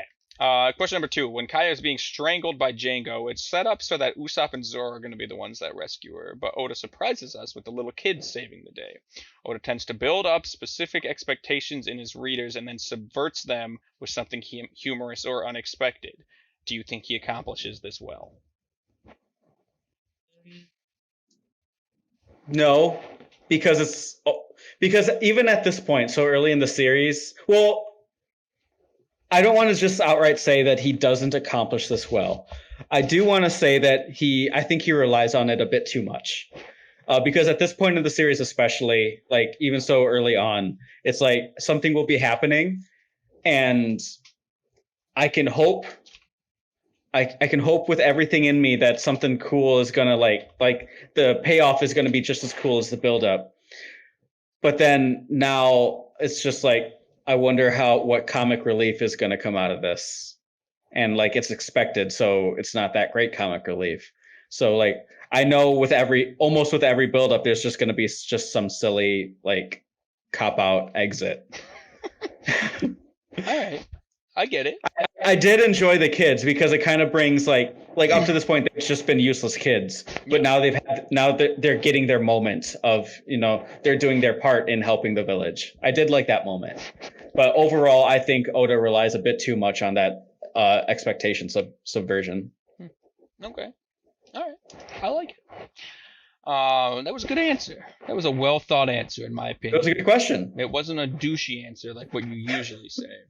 I'm just kidding. Just giving you a hard. I'm still salty about the whole Luffy thing. So just. I know. Question number 3. Luffy has taken down 3 veteran pirates in the East Blue. He seems extraordinarily strong for being a rookie pirate.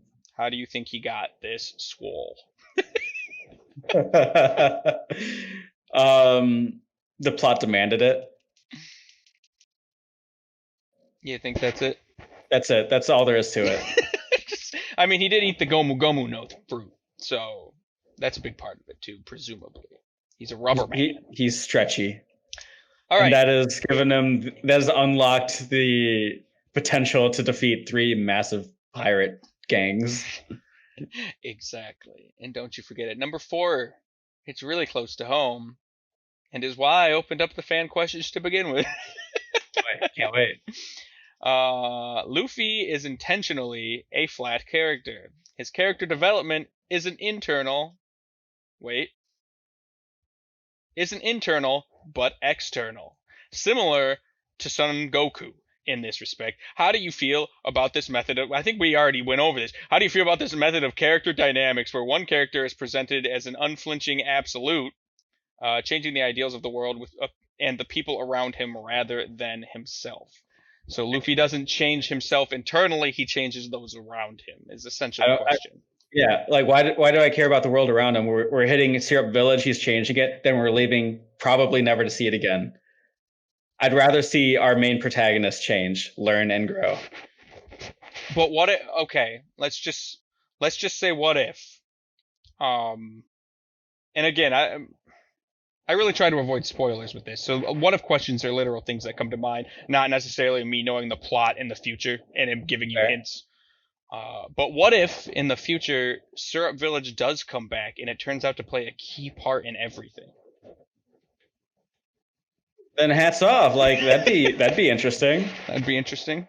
I still think it's a shame that Luffy isn't changing. So you think that Luffy doing these things on the islands isn't changing like the world? You think it's just an art? Well, so yeah, okay. I don't think. Yeah, like I think it's a good point to make that his character changes the world around him as opposed to himself. Mm-hmm. And I think that there's probably like definitely elements to truth of that. I need to watch more in order to better judge that. But I think in the end of it, like it's his journey, isn't it? Mm-hmm. That's why we're watching this, to follow his journey. Yeah.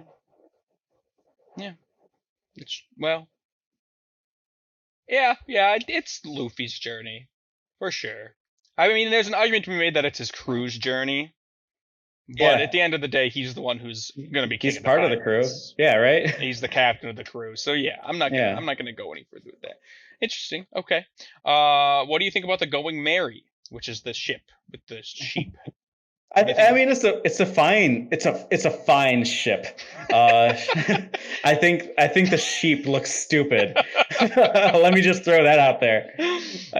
I think like it's impossible to have anything in the show that just takes itself seriously and is grounded. Everything's got to have an element of whimsy to it. So that's just something I need to accept. So the only thing that makes it the Going Merry is stupid, essentially. Yeah. Otherwise, it would just be a ship. The reason why it's the Going Merry is because of the sheep. Yeah. So you would have preferred if it was just a ship. Yeah, it doesn't have to be called the Going Merry.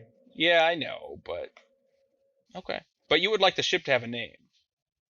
Yeah, of course. The ship's got to have a name. No, that's fair. I don't know where I was going with that. I just wanted to make sure. But essentially, he hates the ship, everybody. He hates the ship. He hates the Going Merry. It's cheap. He can't stand the Going Merry because it's a sheep ship. I don't hate the ship. I hate the sheep. The only thing that makes the ship anything other than a ship is the sheep. It'll have his Jolly Roger eventually. That's His true. Jolly Roger flag. That's true. That's true. And that does make it more personal, for sure. Number 6, how do you feel about the growth and progression of Straw Hats as a pirate crew so far? Say that question again. I think I zoned out there for a second. How do you feel about the growth and progression of the Straw Hats as a pirate crew so far? Too fast, so referring too slow? to the crew as the Straw Hats. Yeah, the crew itself. Okay. See, that's an interesting question because on a storytelling level, you have to put the crew together to go on their journey, right? Mm-hmm. As a consumer audience level, you want those characters to be developed by the time or at some by the time they get to the crew or sometime after the crew. You want to be introduced to those characters. It's kind of like an Avengers situation. You want to be able to know the characters as they come together, and then they have their ultimate One Piece journey, right? Mm-hmm. So I don't mind it.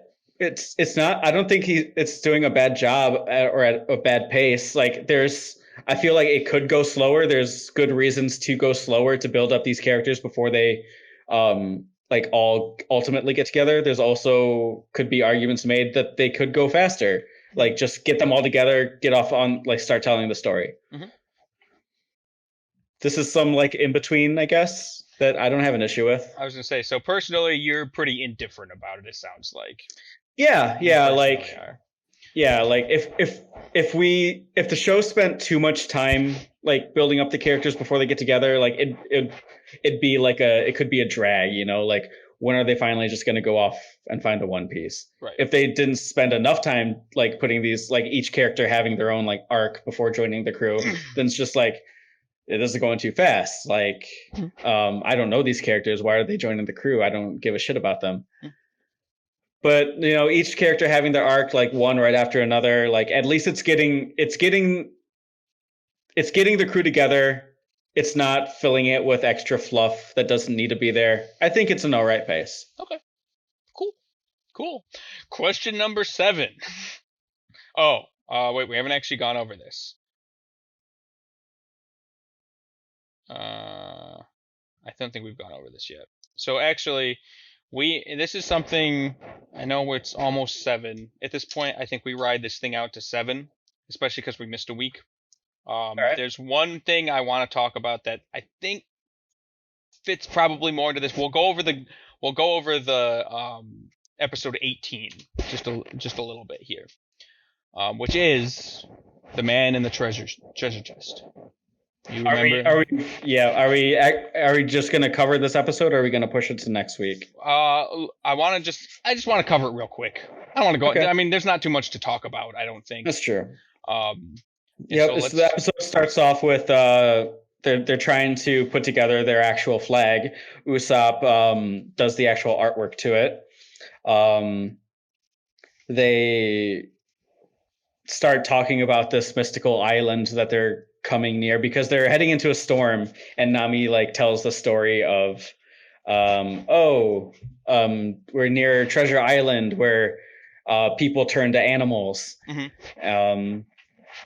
And so they're let's go. And they make it there. They discover a bunch of Pokemon.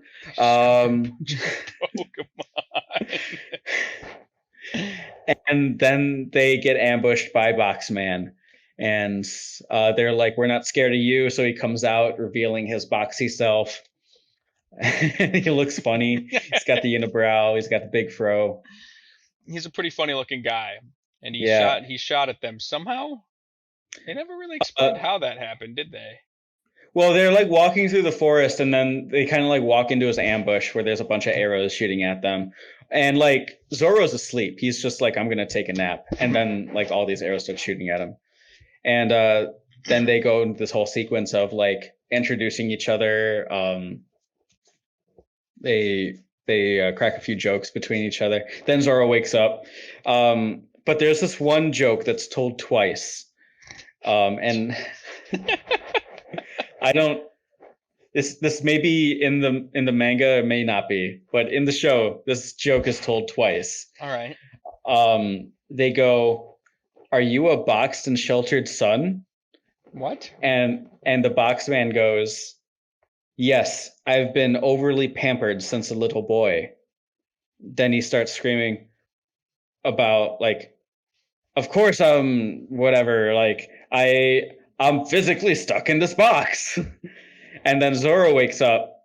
They talk for a little bit. Then Zoro wakes up, comes over, sees him, and they go. And Zoro says, "Are you a boxed and sheltered son?" Uh-huh.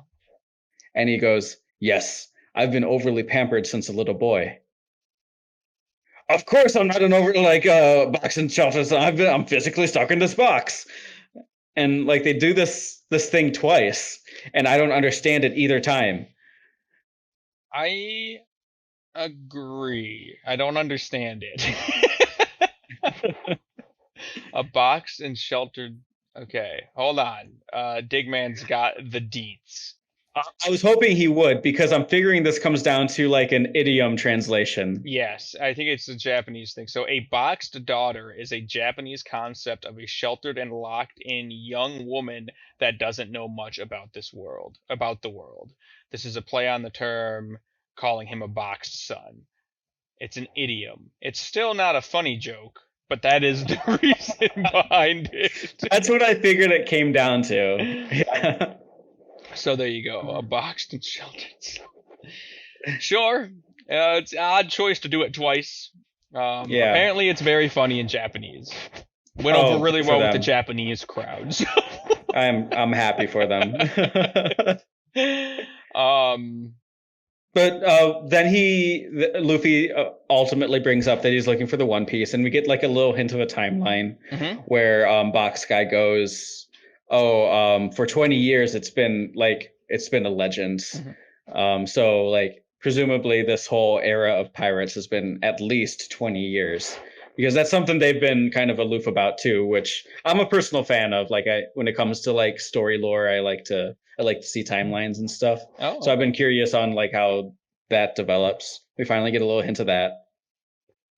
And then he also says, usually the terminology and the nomenclature when talking about the One Piece is like, what is it? All the value in the world or something. Like what's the term they use? I don't know. The One Piece, all the value in the world, something like that. But he uses something different. He says, "Get the One Piece and be able to buy the world." I mean, so I don't know what to make of that. I think the idea is just that it's a lot of money. It's all of Gold Roger's treasure that he accumulated throughout, and he was the greatest pirate in the world. So presumably he has a lot of it. So it's a lot of money. Get him out of you can buy. It's so much money you can buy the world with it. Cool. It's just like legendary fanfare. You know? Yeah, it's just a buttload of money. Legendary hyperbole. I mean, let's also keep in mind that nobody knows what the One Piece is. It could be multiple pieces. It could be multiple pieces. It doesn't necessarily have to be one. But it seems like so far everybody's assuming it's gold. It probably is to some extent. Yeah, it's just a mountain I of think gold. Gold Roger did say like it's his wealth. Okay. I think when he was dying, he said, it's all the wealth he's accumulated. I don't know. Regardless, okay. So, One Piece is a lot of money. This is the bread and butter that I really wanted to get into a little bit here. So we kind of have we had this funny moment where Luffy tries to pull him out of the box. I giggled a little bit when I read this because he's just yanking on his head, and it just doesn't work. But Luffy's determined he wants to get him out, but he's jammed in there real good. Anyway, the cool thing about this arc that I think is the most important thing is that they go over the world a little bit. And I remember when we were talking before the podcast, before all this, you asked, what the fuck is the world? Yeah, right. And I responded, but I was actually wrong. I didn't even fully understand the world. But I you have 900 episodes in. Well, I mean, yeah, but it's been a slow burn. All right, it's been a slow burn. So I mean, I knew the general premise, but I didn't understand the intricacies of it all. Mhm. So I have the world. Oh boy. So this one's even better. Okay, so going north to south, and I'm probably gonna screw this up, everybody who like is super into One Piece, but just the premise is there. The premise is there. Going north to south, all the way around the world. Which one's that? The meridian, or is that the equator's east to west, right? Yes. And the yeah. prime meridian is north to south. I believe that's correct. So I believe the prime meridian is basically a mountain. It's a mountain range all the way around the world. It's a huge mountain range called the Red Line. Okay. Which we see here in this picture. And of course, this is like the map of the world, you know, laid out on a flat surface. So it looks kind of funky, but this is what the map of the world essentially looks like. Okay. All right. So you have the red line. And I don't think this is really spoiler-esque territory because we got to go over it eventually. And I think just going over the base of the world isn't really spoilery because they kind of talked about it a little bit. Okay, so you have the mountain range that goes all the way around. And then you have the Grand Line, which you've heard about many a time, where all the pirates are going. And at the end of the Grand Line is Gold Roger's treasure, One Piece. And so everybody's trying to make it to the end of the Grand Line to get the treasure for themselves. And the Grand Line is essentially the equator. It goes all the way around the world east to west. Okay. But at two separate points, the red line and intersects with the Grand Line, right? Because on each side of the world it intersects with it. The only place you can enter the Grand Line is through one of the blues. So you have East Blue, North Blue, West Blue, and South Blue, each in their respected corners of the globe, right? So they're each a corner of the world. Okay. As you can see here, there's like a river essentially where the red line connects to each and every one of them, and then it comes down into the Grand Line. Now, the reason why they can't just sail into the Grand Line is because of this thing called the Calm Belt, which is a strip of water on each side of the Grand Line where there is no wind whatsoever. And so, since they're pirates, you need wind to sail your ship. So your ship just stops, and on top of that, there's a billion gajillion sea creatures underneath the water there. So your ship will stop, and then the giant, in the first episode when Luffy punched the thing that ripped off Shank's arm, there was a big sea creature. It's like that times 100. They're huge. They're these gigantic sea creatures, and there's just millions of them or whatever under the surface there, and they'll bite your ship and they'll eat it. So you can't go through the Calm Belt to get there. So you have to go through the red line. So calm. What? It doesn't sound so calm, well, it's man. called the Calm Belt because there's no wind. All right. It's very calm if you don't get gobbled up by a monster. All right. And so that's the idea about why you can't just sail into it. And so you have to go to one of these four rivers, depending on which blue you are in, and then sail into that river and into the Grand Line. There's two pieces of the Grand Line. You have Paradise and you have what is called the New World. And that's when you wrap around and reach the other side of the mountain and have to go over it again, essentially. So like you enter into the Grand Line into Paradise, you eventually hit the Halo continent again. Yes, exactly. And then once you cross that, you're into the New World part of the Grand Line. Exactly.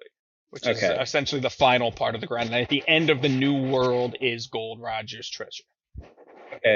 Okay, so why don't they just So this river I'm looking at goes into like partway into the continent, and then there's a second river junction. Like there's a river junction, and it goes into the paradise side of the New World. Mm-hmm.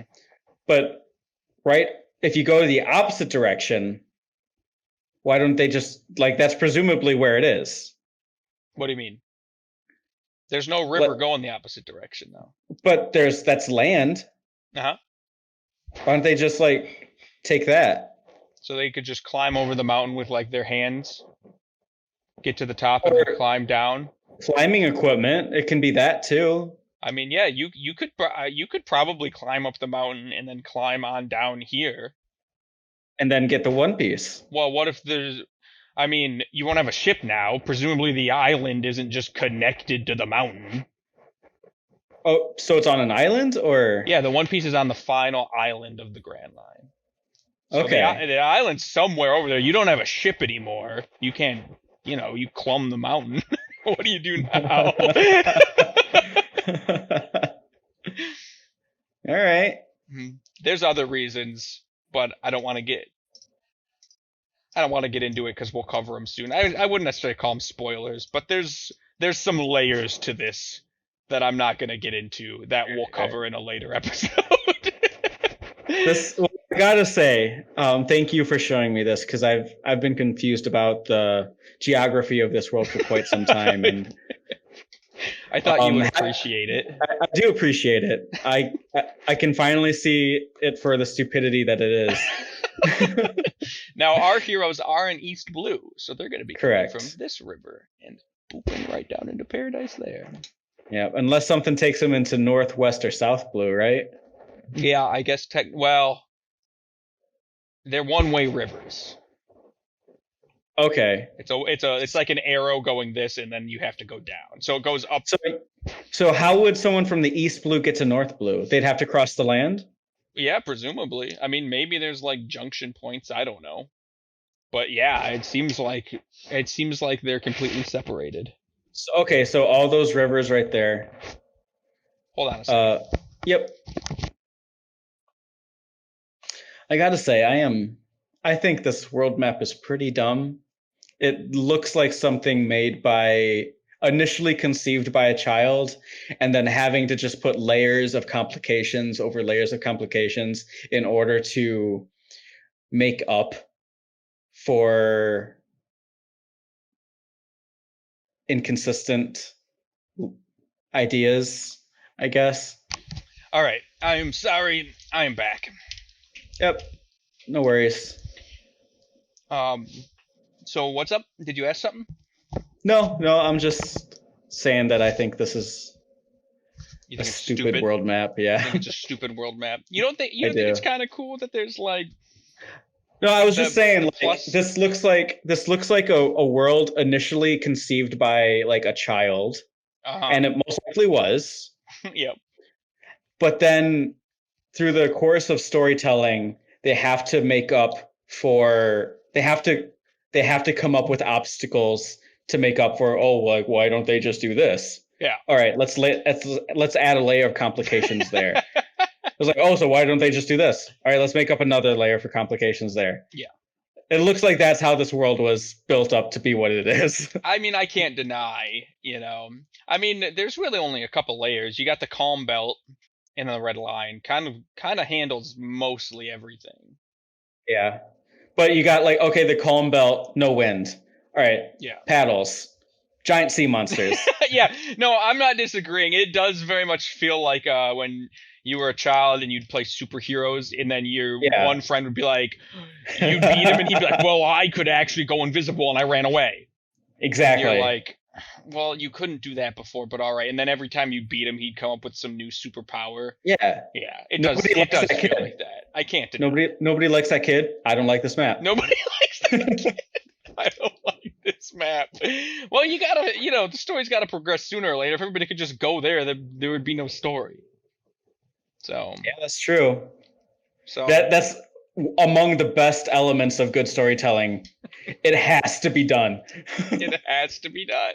It has to be this way. It sets up the world in such a way that it has to be done this way. Yeah, no, the world map's kind of dumb.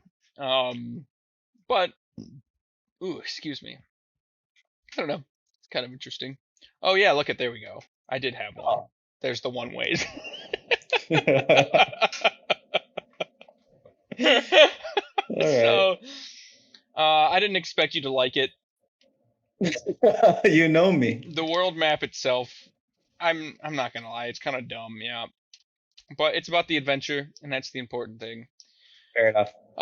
So see, it looks cooler here. It does, but that's only because it's drawn in like 3 dimensions. Yeah, but it just kind of looks cooler. At face value, it doesn't look quite as stupid. Really, oh yeah, there you go, as well. And so you actually get to see the little islands, so it kind of makes more sense. Look, there's islands in the Calm Belt. Yeah, there's even land that connects the sea into the Grand Line. But again, how are you gonna get a ship? Build one on the other side. Nah, it's not logical. Right. I'm going to assume this wasn't thought out entirely. It's even land.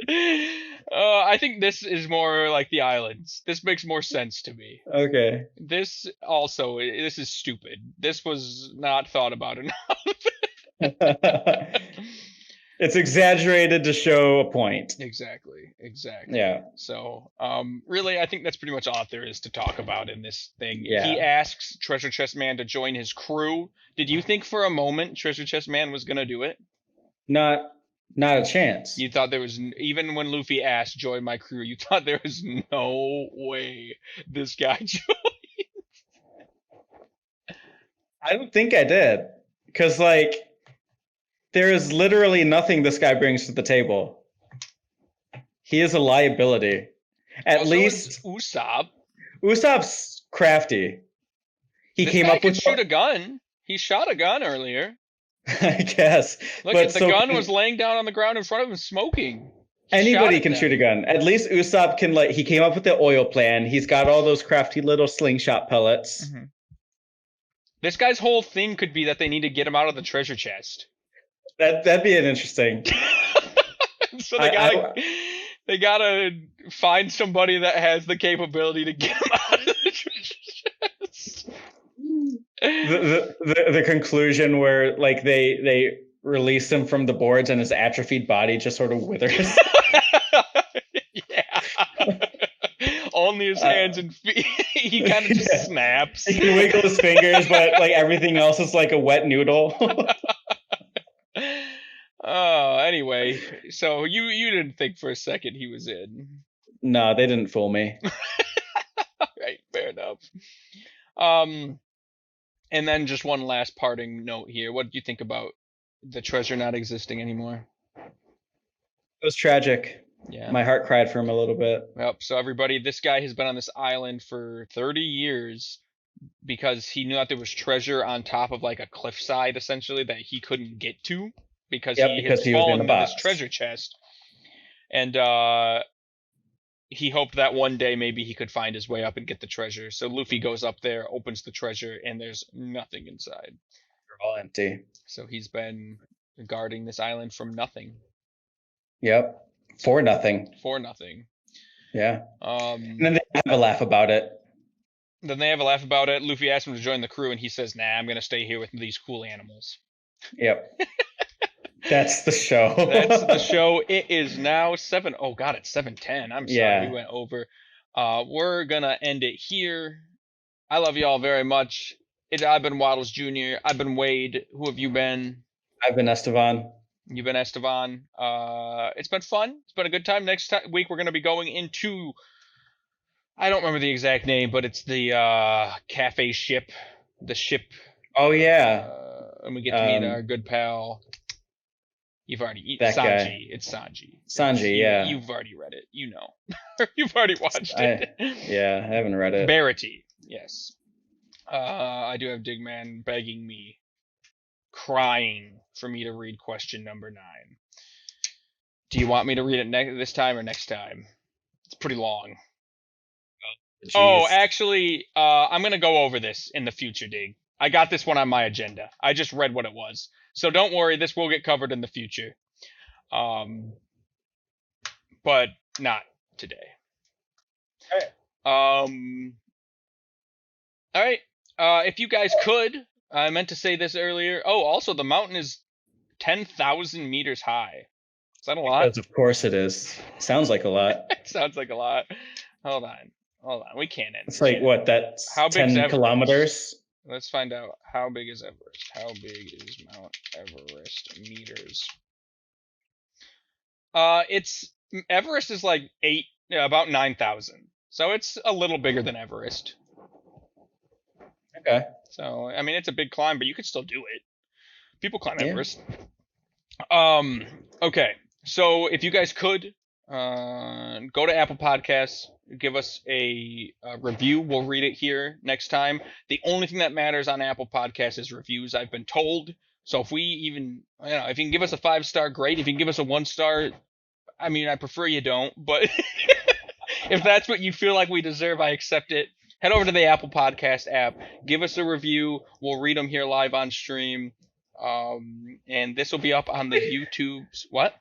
Is this what we're doing? Reading reviews on screen? I mean, sure. It's it's a little. I mean, we don't have to read them. We'll acknowledge them, and we'll read them. Sure.